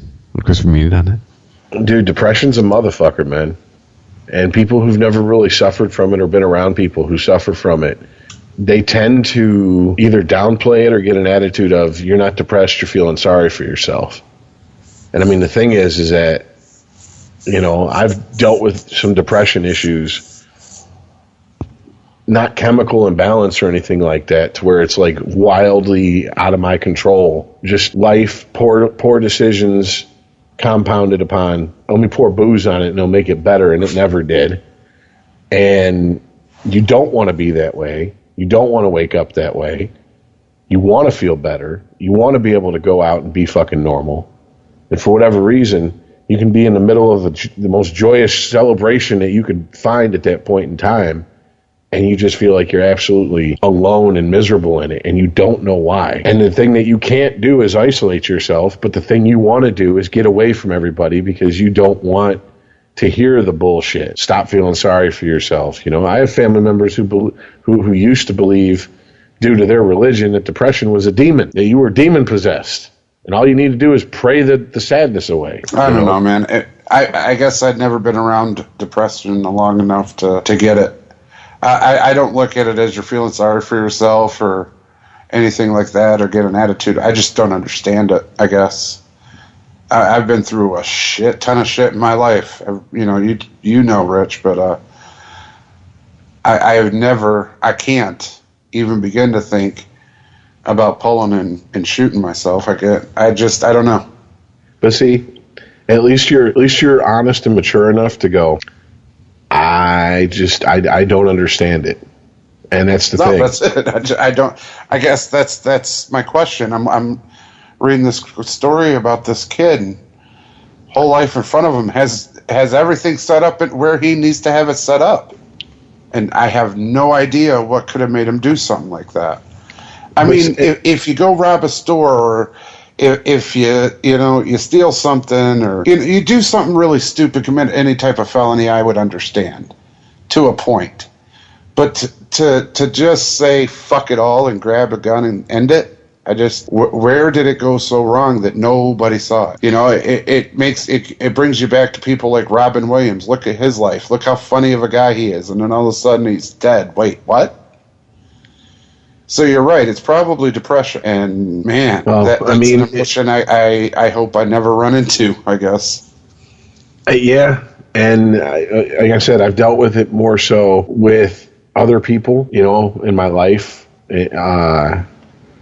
You know, mine's always been, I can pretty much trace right back to what started it, and, you know, make some better decisions and get out of it. And I'm lucky in that aspect, you know, but I've been around people who just, for whatever reason, that feeling of hopelessness is always there, and it always stays there. And you can almost feel it coming off them in waves. Like there's just no joy. And that level of depression, I can't identify with. I have no idea what it's like. And I don't want to know what it's like. So, I mean, kind of a hellacious fucking transition back to the end of that Minnesota Saints game. But speaking of depression. Well, no, I got to ask you as this, because I've heard, excuse me, I've heard a few different theories. You know, the one is he was trying to showboat and get the big hit.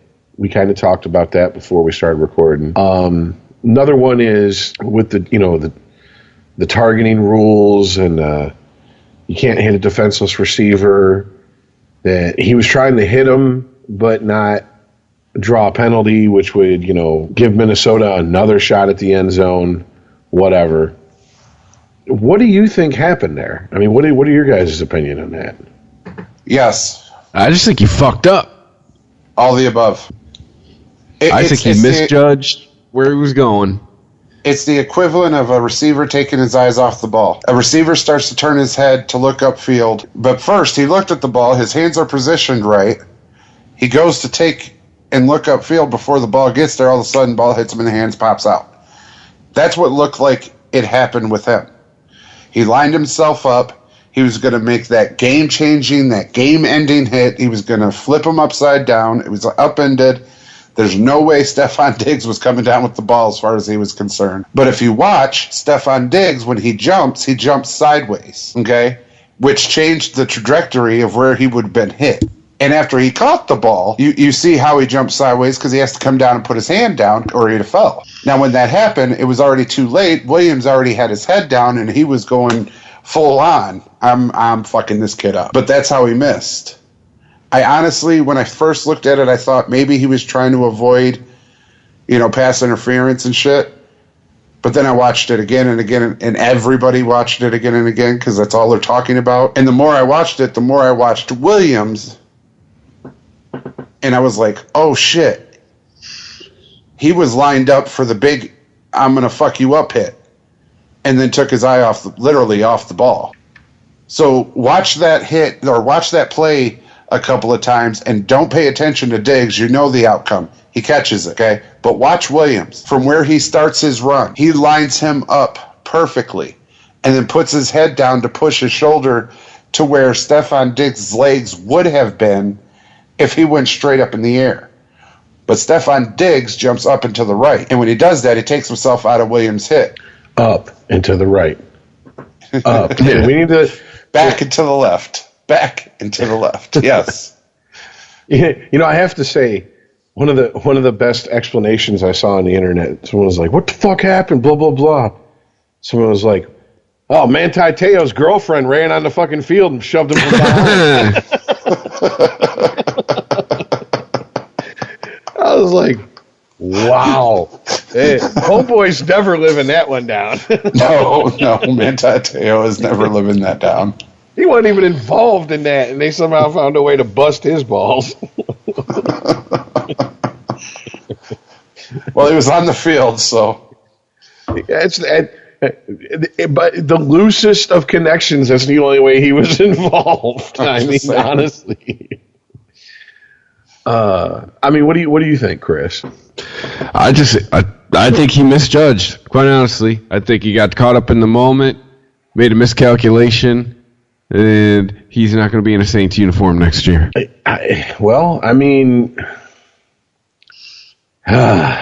a rookie, right? This one under the... Whoops. He's a rookie, right? Am I correct? Mm-hmm. You kind of expect rookies to make rookie mistakes. And, if he's not going to be in the Saints uniform next year, I got to think that's because the fans are like, and apparently Homeboy has been... apparently Homeboy's been ridden mercilessly and gotten so many death threats and threats against his family and shit. You think he... Now I think about it, you think he maybe psyched himself out? Like, maybe while that ball was flying through the air, he's like, don't fuck up, don't fuck up, don't fuck up. Oh, I fucked up. It's possible. I honestly think I agree with Iceman on this. I think he was going for that big hit. He was like, I'm going to end this game on where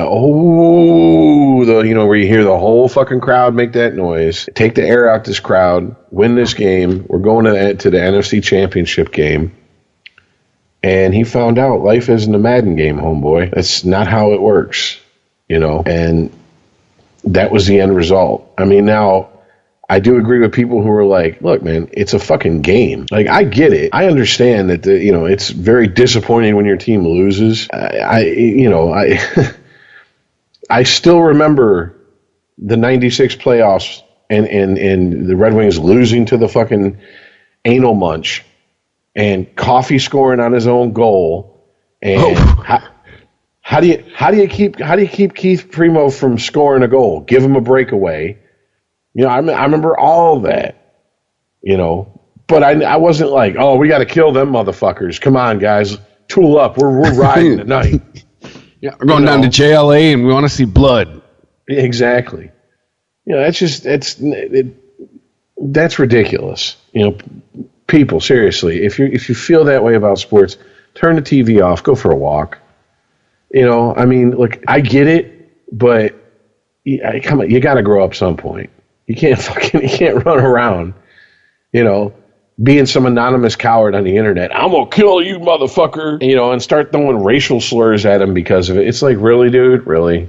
Well, wasn't there some asshole on some video that's been going around on the internet? Some dickhead threw his fucking TV off his balcony. Oh, there's a couple of them. The after the Bills game, yeah, there was a guy who he grabbed his TV, pulled it off the wall, walked outside, threw it off his front porch, went back in the house, came out with an aluminum baseball bat, and took it to his TV.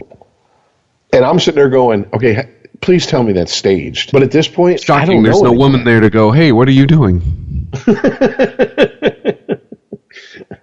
But I mean, at this point, who knows anymore if shit's staged? I mean, there was no YouTube, there was no cell phones with video cameras in everybody's pocket in '99, and MSU was burning couches and chucking them off of second-story balconies. Why? They won. You know what I'm saying? I mean, that's how we get down on East Lansing. They party hard. That's for damn sure. But yeah, I mean, who the fuck knows anymore, man? I mean, for the guy to fucking have to basically suspend his social media accounts, like Chris and I were talking about this, Ice, before you were on the line, and I pretty much said, dude, look, you're a millionaire. Turn your fucking smartphone off, put it in your pocket, go someplace where there's no Wi-Fi for a week or two, come back, shit'll have blown over. Like, seriously, go live life and realize there's more to it than this game. And there's more to life than what people say on social media. If only Donald Trump had said shithole on Sunday instead of on Thursday. Stuff would have been absolutely different. Yes. Oh, man. Well, so should we get into the picks? I don't know, man. I got this hit paused right at the right spot. Oh, God. I've watched it 4 or 5 more times. We're going to have to walk you through how to fucking send us a screenshot, because it sounds like you're about to try to give us some John Madden Telestrator shit, and we can't see it, so. So what do you think? Now drawing on his screen. We can't see that, Earl. He's gonna draw stick figures of, this is what I see. No, so you got it paused at the exact right moment. What do you see here? He's sitting next to him with his head down. When Stefan Diggs catches the ball, Williams' head's down, and he's to the left of him. Okay. It appears that he was going for that game-ending hit that we were talking. But now, when I see it at that angle, I think he wanted the hit, but then thought, oh, shit, he didn't catch it, and I'm going to get a pass interference call, and moved. Well, I think it's pretty obvious he was not aware of his surroundings very much right after he whiffed on the hit, whatever you want to call it, because he took out his own guy. Which, I mean, first thing I thought when I saw the catch was get out of bounds. That's exactly what I thought. Then a split second later, I was like, no, run! Run, fool! There ain't nobody behind you, motherfucker, run! Yeah. I'm surprised that motherfucker didn't keep running and do his best fucking Forrest Gump. Like, seriously, he was waiting for people in the end zone. The tunnel. Hold up signs. Stop! Hey, all I do know is that I do got to get the drop of him going, man, this shit feels good. All I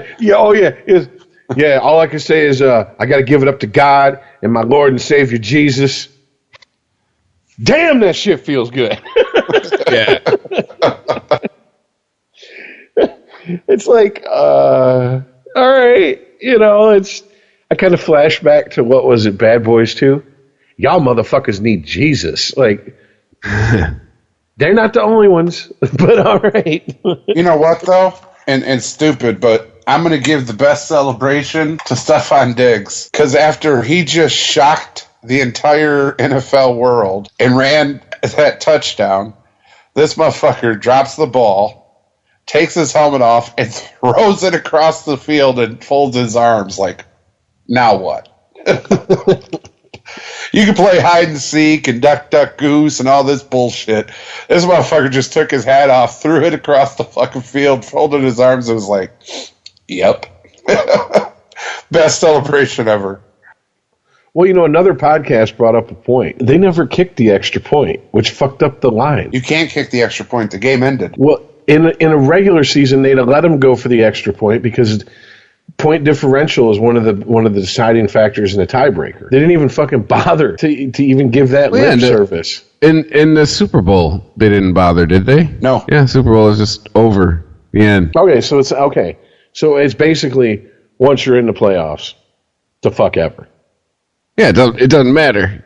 You scored enough won. You advance. That's all that matters. Yeah, because there is no tie in the playoffs. You got to go. Either you go or you stay. I'm going to tell you what, the dude who was sitting there going, yeah, now kick it. And fuck, it's the playoffs. Oh, that's why Stephon Diggs was like, damn, that shit feels good. He had money on the he had money on the under. Oh, Christ. Can you think of a better celebration, though, other than throwing your helmet and folding your arms? Like, now what? Well, yeah, what are they going to give him? 15 yards on the kickoff for taking his helmet off? Yeah, as good for all the good that did. I shit you not. The ref threw the flag because he threw his helmet across the field. He was like, "What? Yeah, okay. Put it on my tab for next season." Right. Yeah. We'll incur the penalty at the beginning of the next game. Yeah, the championship game on the kickoff. Oh, great. All right. So the picks. Yes, I've been avoiding these for like an hour. Why have you been avoiding them? You went 4-0, son. That's why. He set the bar too high. That's right. I guess. For the playoffs, Rich and I sit at 4-5. Iceman, you are sitting pretty at 6-3. Oh, God damn it, Rich. I'm going 14. There's no asterisk on this season, Rich. He can clearly call himself the Iceman after this season. So, let's just get right to it. There's 2 games. I believe the first one is New England and Jacksonville. New England, obviously, at home. I think I've already stated everything, way back about an hour ago.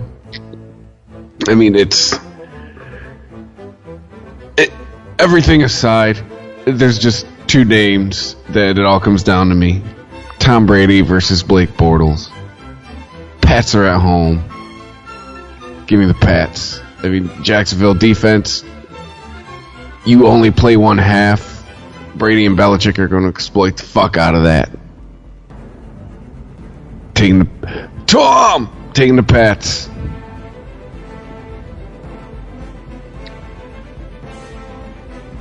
Yeah, I'm going to take the Pats. That's all you got? I want to say something. No, here's the truth. I want to say something else, but it's going to start another conversation and give you another hour to jack off instead of fucking give us your goddamn picks. So no. Dude, I can't help it. I feel like I'm in the movie Princess Bride. I gotta go with the one that brought you, so I can clearly not choose the one in front of you. I've been jacking off Bill Belichick since I've joined the podcast, so I can clearly not choose the one in front of me. All right, whatever, Princess Buttercup. Get to it. Let's go. I'm going to get to it. I know who's going to win. What the world is that? Oh, Jesus Christ. Yes. You got Belichick. I don't care if you got Brady. You got Belichick. He's at home.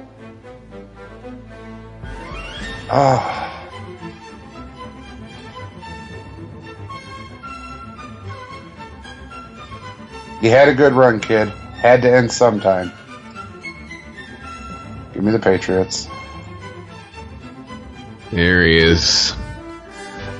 All right. Next, the NFC. Backup versus backup.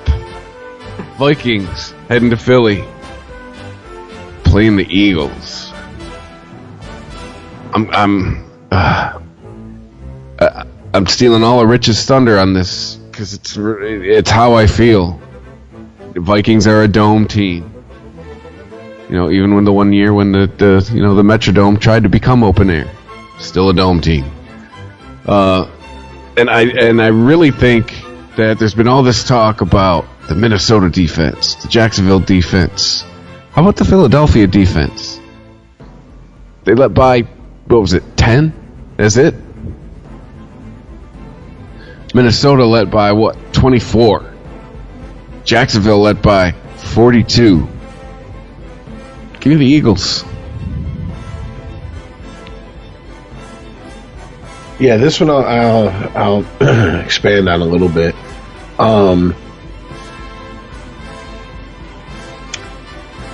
For everything you said, obviously, so just ditto on that. The cliche dance with who brought you. I said don't sleep on the Eagles this season. I'd be a fool not to fucking stick with him at this point. But I think the really deciding factor is who's at home, who's not, and that Eagles defense. That place is going to be fucking shaking like a goddamn earthquake's happening. You're not going to be able to hear yourself in that fucking place. God forbid they have to audible out of something. What Minnesota does with that crowd fucking doing their best to rip their vocal cords out by screaming. And that Eagles defense just chomping at the bit to prove that don't matter who the fuck is back there under center, we're going to win this fucking Super Bowl for them. So, having said that, this is kind of an Iceman caveat. I think the Eagles are going to win. I'm not asking for any mulligans or anything. I think it would be cool to see the Vikings win and play in their home stadium in the Super Bowl. I don't think it's going to happen, though. Hey, shit, the Eagles won last week and a horse got punched. Who knows what happens if they lose?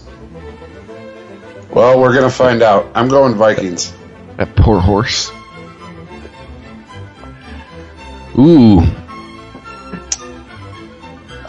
Case Keenum, not as good, maybe. I don't know. The jury's still out. He might be as good as Matt Ryan one day, but he's better than Nick Foles. Eagles only scoring 15 points. Not going to get it done. Not against the Vikings.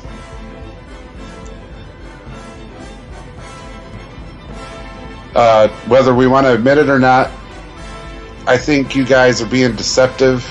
I think you're duping yourself. You know, Chris, you said it earlier, faking yourselves out. Just because they have a backup quarterback and a backup running back, and you just don't see any way for them to win. They've been doing it all fucking season. So, I don't see a way. Here's my problem. I don't see a way the Eagles win. I can't see it. I want to see it, but I can't. I've been going over this time and again. Well, you got the Eagles defense against, a decently powered, well-managed Vikings offense. I mean, even if they hold them down, you still have a limped, Eagles offense. What are they going to do? I can't find a way for the Eagles to come out of this one. I found a way for them to come out of the other one because unfortunately Falcons don't have a defense. gave just enough room for Foles to get it done. But, you know, Ajayi is only going to take you so far, guys. One more time. Had to end sometime. All right, Go so home, Vikings. Play in your dome. look forward to a Jaguar Vikings fucking Super Bowl. Jaguar Vikings. I said Patriots, dick. No, I'm just saying, because we all picked the Patriots. That means they got to lose. It wouldn't shock me one bit. You know what? Okay, fuck it. I can't do an hour on it, but I can give you 5 minutes if you really need to fucking feel the need to ejaculate that much out of your sound hole, Earl. I'm making a bold prediction right now, before the conference championship games, before the Super Bowl. If the Patriots lose this game, I think that's Bill Belichick's last game coaching the Patriots. If the Patriots, no matter what happens, if the Patriots win and go to the Super Bowl, that's his last game coaching the Patriots. And So I think either way, he's you going. say Bill's done this year. And I think he's going to announce it. When they go to talk to him, whether it be a press conference after a loss or talk to him on the field after the win, he's going to announce it there. There's too much smoke to be no fire in that article. The only way that article is 100% bullshit is if Belichick is the ultimate Machiavellian, Sun Tzu, evil mind manipulator, and he planted the entire thing just to put a chip on his team's shoulder. And I can't buy that. I just can't. So, yeah. He's too subtle for that. But yeah, that's my going out on a limb prediction for the rest of the season, because I don't see him coming back, and the fact that there's so many stories from so many people floating out there about what has been said, what he has said as far as his assistant coaches, as far as his future with the Patriots. I've never known Bill Belichick to be that open about anything. So that tells me that if this is a Hail Mary pass to put a chip on his team's shoulder just so they win the Super Bowl, that he's out of ideas. And finally, after damn near 20 years, he's the well is dry. So even if it is the case, I don't think there's much left there. But I tend to put more validity and believe the article than you do, Earl. So The only thing is I feel Bill's done. Left, right, or center. Whether it was Kraft being a final straw or whatever, he's reached the top. I mean, the only thing you could do is jump up and down on the top rung. There's nowhere else to go. You have quite literally done everything an NFL coach can do. He could get 7 and have all 7 as his own until Pittsburgh to suck it. And I 100% believe that's what he's trying to do this season. But it would I only don't be think 6. Right, but I think 6 will be fine for him. I think he's done after this season. I don't think it would have taken, this Kraft thing or TB12 thing. I just think he's done. And it's like I was talking to a couple people I work with. Why not just go out and enjoy life now? You've dedicated so much of your time and so many years of your life to this game. I understand it's it's what makes people tick. It's what makes people get out of bed. But I mean, you work for a living, don't forget to live. Just go out and enjoy a sunset. Go out and watch the waves roll. Just enjoy life for a minute. Well, I'll say this. Enjoy life by looking at the 5 rings on his hand. I'll say this. I think one of the things that's really overlooked in that article, including us when we talked about it, but having went back and reread it and gave it some more thought, is that one of the things that he has unapologetically always said, which for Bill Belichick to say anything is amazing, but he's always said, is that setting his son up to succeed in the NFL as a coach, et cetera, is very important to him. And I don't think that he believes anymore the Patriots are going to be where his son lands. I think it's just he knows that if he's that loyal to his son, I'm sure his son's looking at the Patriots and Tom Brady and Robert Kraft and going, how the fuck could you do that to my dad? The reason you've had this success. Yeah, it's nice you got this pretty boy back here. And yeah, he executes the And he executes the game plan, and he fits the system perfectly. But it's been my dad who's made all the moves, the shrewd moves, the moves that no other fucking team would have made to keep you guys competitive for going on 2 decades. And like I said, when Brady got suspended, Jimmy G did it. Is it because Jimmy G is the shit? No, it's the system. Yeah, he's undefeated. Stop it. The GOAT. He's undefeated in the San Francisco 49ers uniform. System isn't there.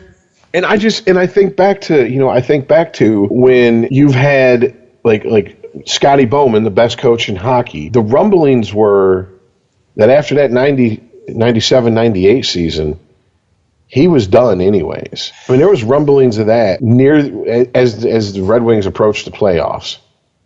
And the fact that he came out and skated with the cup and then did something very un-Scotty Bowman-like, which was go, yeah, I'm done. When they interviewed him immediately after the win. And then what did he do? It wasn't but I think a few years later, when his son got promoted in the front office for the Chicago Blackhawks, he jumped ship and went to the Blackhawks and basically set his son up for success. I'm not saying that the Blackhawks had success solely based on Scotty Bowman and going there and doing that, but I damn sure think he was over his son's shoulder going, you might want to do this, and you might want to do this, you might want to do this, and by the way, if you think I don't know what I'm talking about, I'm the best coach in the history of this fucking game. Yep. And I think if Bowman was... These type of guys seem like family means a lot to them because they obviously don't trust a whole lot of other people. They're not very open with the press. He's not a crier. He's not a ranter. He's not a likable guy. He's there to do a job, and he don't really care what you think about the job he does as long as he gets the job done. Family tends to mean a lot to those guys. And that's the way Scotty Bowman was. Scotty Bowman did not give a fuck what the press thought of him in Detroit. The year they got swept out by the Devils, one of the beat writers asked Yzerman a question, and Bowman come flying across the locker room and basically fucking ripped that fucking reporter a new asshole, walked off, and Yzerman just looked up, shrugged, and said, that's what you got to deal with when you have Scotty as a head coach. And that was the end of the interview. They knew better than to keep pushing the issue. So I think he's done in New England, and we're not picking the Super Bowl, but if he does win the Super Bowl, you might see a little bit of extra, malicious smile on his face when he announces he's done. I mean, I saw one smile this season. I mean, that's his quota for the next 5 years, right? Well, I mean, but what better way for him to go, yeah, there you go. You're now tied with the franchise who's won the most fucking Super Bowls. And guess what? I'm leaving, and I'm taking everything with me. It'll be decades before you get number 7. Come on, Pookie. Let's burn this motherfucker down. Exactly. So, yeah, I'm looking forward to it. I have Sunday off, so I'll be able to watch both games. And, yeah, no matter what happens, it's going to be – because there's good storylines coming out of either conference. If the Patriots advance, it's what the fuck's going to happen with them, no matter if they win or lose. If the Eagles advance, it's a rematch of the 2004 Super Bowl. And if the Vikings advance, it's the first time a home team's played in a Super Bowl in their own stadium. And if Jacksonville advances, it's holy shit, Jacksonville. Yeah, if Jacksonville advances, cats and dogs getting along. Yeah. Mass chaos. Basically the worst parts of the Bible. Yeah. Maybe the Jacksonville makes it did happen here in Detroit. It gives every goddamn Lions fan hope if Jacksonville makes it. Iceman's going to be picking 16-0 next season if Jacksonville makes it. He's going to be fucking one. All right, time to trade Stafford for Bortles. That's my man. Get Blake here. And then Balake. Yep, game 1. They get blanked. You done fucked up, Balaki. You fucked up. You know you fucked up, right? Exactly. All right, my final question on this is it still a tinfoil hat theory that they lost on purpose when Brady was suspended? Here's the thing. Oh, okay. The only thing to back that up is just pure spite. Because there's no tactical advantage to it. There's no advantage to throwing a game. It was to show how important Tom Brady was. I told you when it happened. That's spite, though. I don't it doesn't think it was give on them spite, a tactical seriously. advantage. There's no upside. Yes, there is an upside. How important is Tom Brady to the Pats? Look, we got beat without him. The very next game, smoked the shit out of him. See, I just think of back to when Belichick said, let them score. And basically their defense just fucking, it's like the Red Sea parted. I cannot remember who they were playing, but they let the other team score. And the announcers, and this was before Belichick was Belichick. This was like mid-2000s. So, I mean, he was just starting to get that, talk of he might be one of the greatest head coaches ever. Had just really started being ramped up. And the announcers were like, why would, they looked like New England just let him walk in and score. Yeah, because New England got the ball back, and he handed the ball to Brady, and he said, now go down there and win this fucking game. That's what the fuck Brady did. There was a tactical advantage to it. As Chris said, an upside.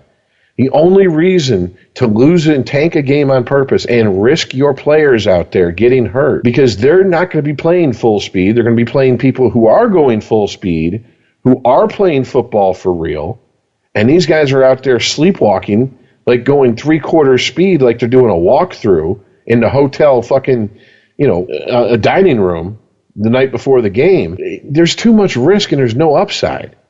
The only upside is I did it because I could. How is that not spite? This is the definition of spite. Here's the thing. You guys are dismissing my upside. It was to show how important Brady was.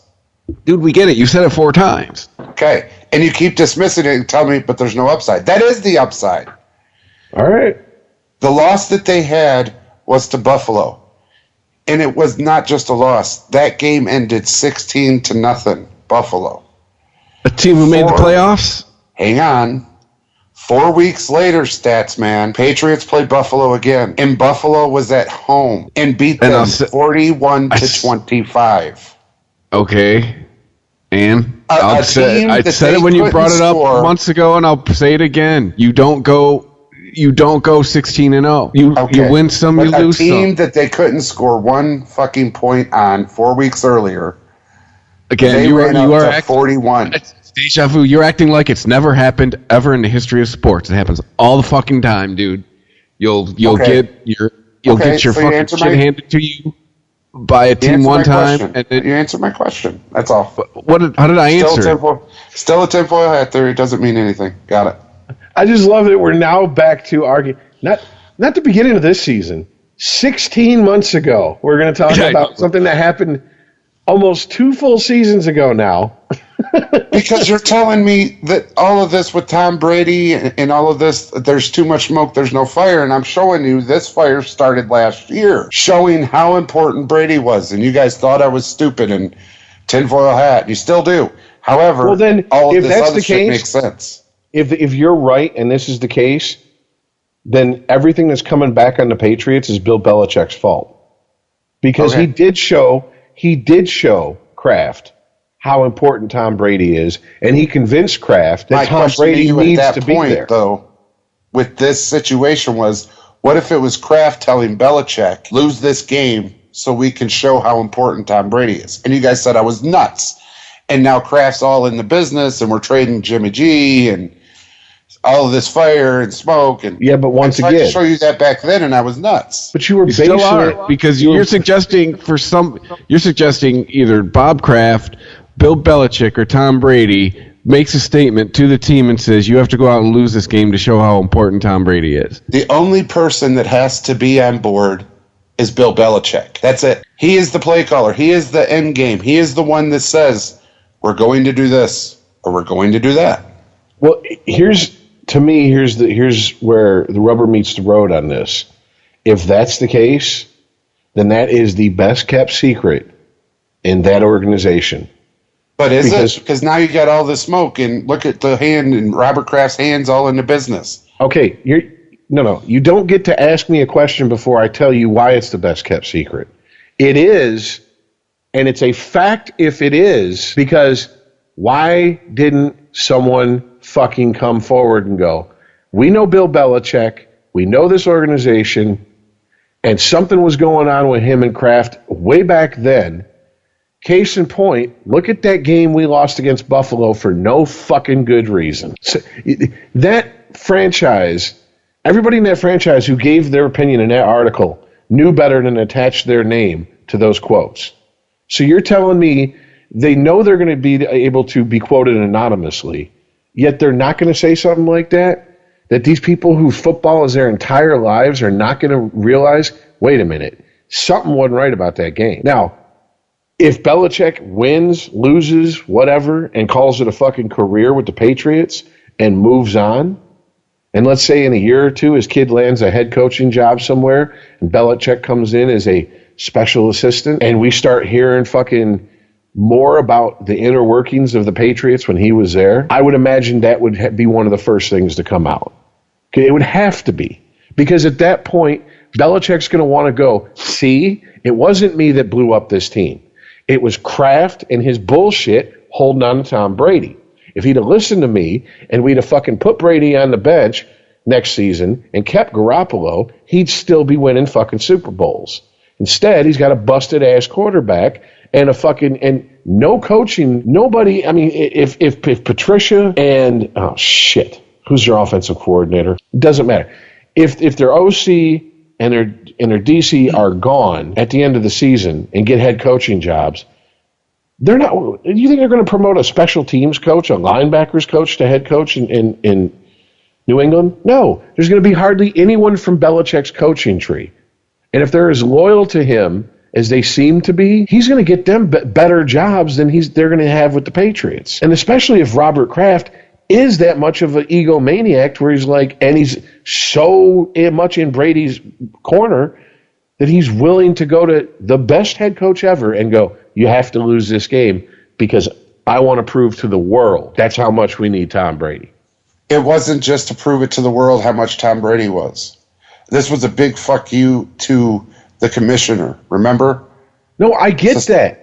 And what I'm saying is if Kraft is that far fucking gone, he's not going to want anyone that has anything to do with Belichick there once Belichick leaves. He's going to want to clean house, and Tom Brady's going to be the one going to him and has his ear. And that's when we're going to find out if Tom Brady really knows football as well as everyone gives him credit for.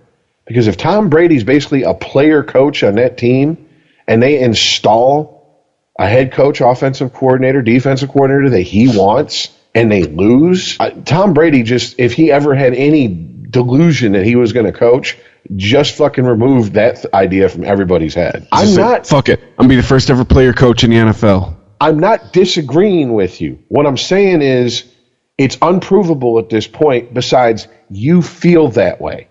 Fine. But it's a pretty good fucking theory, though. Now, you're allowed to feel that way. You're allowed to feel however the fuck you want. It's unprovable. If it comes out that you're right, then this entire collapse of this fucking franchise and this dynasty could have been avoided if someone had told Robert Kraft, shut the fuck up, cut the checks, you're not a head coach, you don't know jack about football, just keep the money rolling in, old man. It's all the fuck you got to do. But is it likely that no one has the balls to say that to someone like Robert Kraft? You're goddamn right. I've worked with people who won't tell their boss off over a fucking minimum wage job, let alone when there's money that's being thrown around to people in that organization and the numbers that there is. So, yeah, hold on to your theory. In 5 years, we might be fucking talking about it. Who knows? All I know is that I do not think Belichick is happy. Belichick does not like being told what to do, period. And he feels that he's earned the right to set up the successor to fucking Brady. And Brady and Kraft, if that article is accurate and factual, cut his legs out from under him. And I think that's enough to get Belichick in a couple years to loosen it, get him a couple years away from the game, get him a couple years away from the Patriots, I think he'll fucking start talking. That's when we're going to find out what really was going on behind the scenes. So I'm not.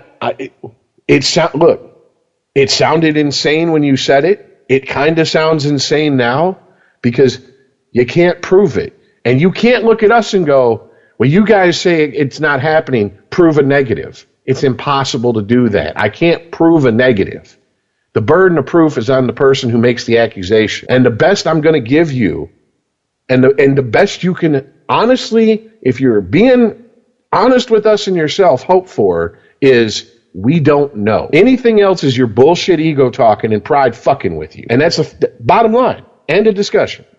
You feel that sting? That's pride fucking with you. I'll say it right now on the fucking record on this show, though.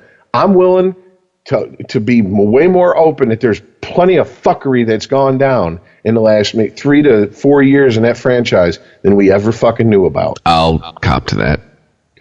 I mean, Tom Brady, when you put everything together between that article, between shit that has been said by people who used to play with him, the interviews I've seen, his mindset, how his mind works, he comes off as a fucking, like I said it last week, a Tom Cruise kind of cuckoo for Cocoa Puffs motherfucker about certain shit. And if he's got someone like Robert Kraft in his corner, he's going to run with it. I mean, dude, think about Bonnie and Clyde. Clyde probably wouldn't have killed as many people if he didn't have a ride or die bitch like Bonnie in his corner.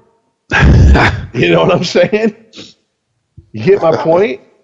I mean, so Tom Brady now knows, fuck Belichick. It's all about me. I mean, dude, I cannot get over that. In the history of this sport, there has never been a quarterback who is going to be Brady's age at the beginning of next season, who has continued to play past that age, or that age and older, who's had the success, had continuing success like he's had. And for that franchise to not just go, we're going to continue to play him, but to trade their safety net, Garoppolo, out from underneath them because he didn't like the competition, the fact that was hanging over his head is insanity to me. I mean, Jesus Christ, dude, everybody has to accept, no matter how good you are at your job, eventually you got to retire, and eventually there's going to be someone there to take your spot. Doesn't mean you have to help them, but it damn sure means you better recognize reality. And I guess that's what, in a very long-winded way, I'm getting at. I don't think Tom Brady lives in the real world.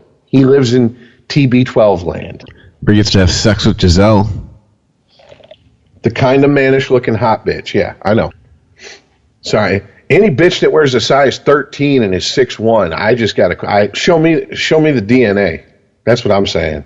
Are we checking for a prostate? I mean, if that bitch's handshake... Yeah, if that bitch's handshake can bring you to your knees, and while you're down there, you can see her Adam's apple bobbing. Yeah. You know, I don't know. Good-looking woman, but if I met her in person, I'd probably be like, that's a huge bitch! You know, so that's all I can think of. Be like Eddie Murphy in Beverly Hills Cop 2 when he meets Brigitte Nielsen and he's trying to stand on his tiptoes so he's as tall as her. He's like, there's a 6-foot blonde bitch in there. This is California. There's 6-foot blonde bitches everywhere. And that's a good note to go out on. It's your big fat goody Google wife. Your big feet kids getting the goody Google mobile. Get the fuck out. Look at my house, Gus. Oh. All right. So, but next week we're going to know who's playing in the Super Bowl. And then we're going to have to sit here and go, hey, let's pick the Pro Bowl. None of us care. Yeah, no, right? The loser at the Pro Bowl is everybody. The winner are the guys that get to go to Hawaii. And hey, the winner is you, because you have listened and you have enabled us to sit here and babble about sports for another almost 3 hours. So thanks for listening. We do appreciate it. Hit us up on Twitter at Sporgy Podcast. You can always email the show, sporgy@ChristopherMedia.net.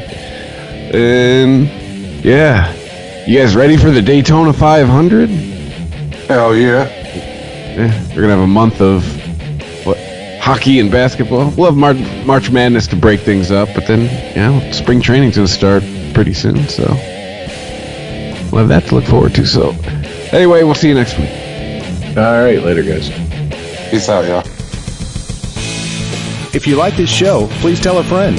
Please follow us on Twitter and like and share us on Facebook by searching for Christopher Media. You can subscribe to all ChristopherMedia.net shows for free on ChristopherMedia.net. Please make sure to rate and comment on all your favorite Christopher Media shows. Thank you in advance for supporting Christopher Media by clicking on the PayPal button and by clicking through to all the sponsors who support ChristopherMedia.net. Thank you for visiting ChristopherMedia.net, and thank you for listening. Thank you for visiting ChristopherMedia.net. What makes Fairway the most unique market in New York City? We provide the best selection, period. 60 varieties of olives, 70 custom roasted coffees, 80 selections of fresh fish, 90 types of preserved pickles, 135 olive oils, and over 250 international cheeses. How unique is that? Fairway, like no other market. Visit your local Fairway today. It's 50 years of the ShopRite Can sale. Now, ShopRite does the can, selling lots of brands of everything in cans. Now's the time to stock up and save. Now's the time to stock up and celebrate. Shop the Can sale at ShopRite.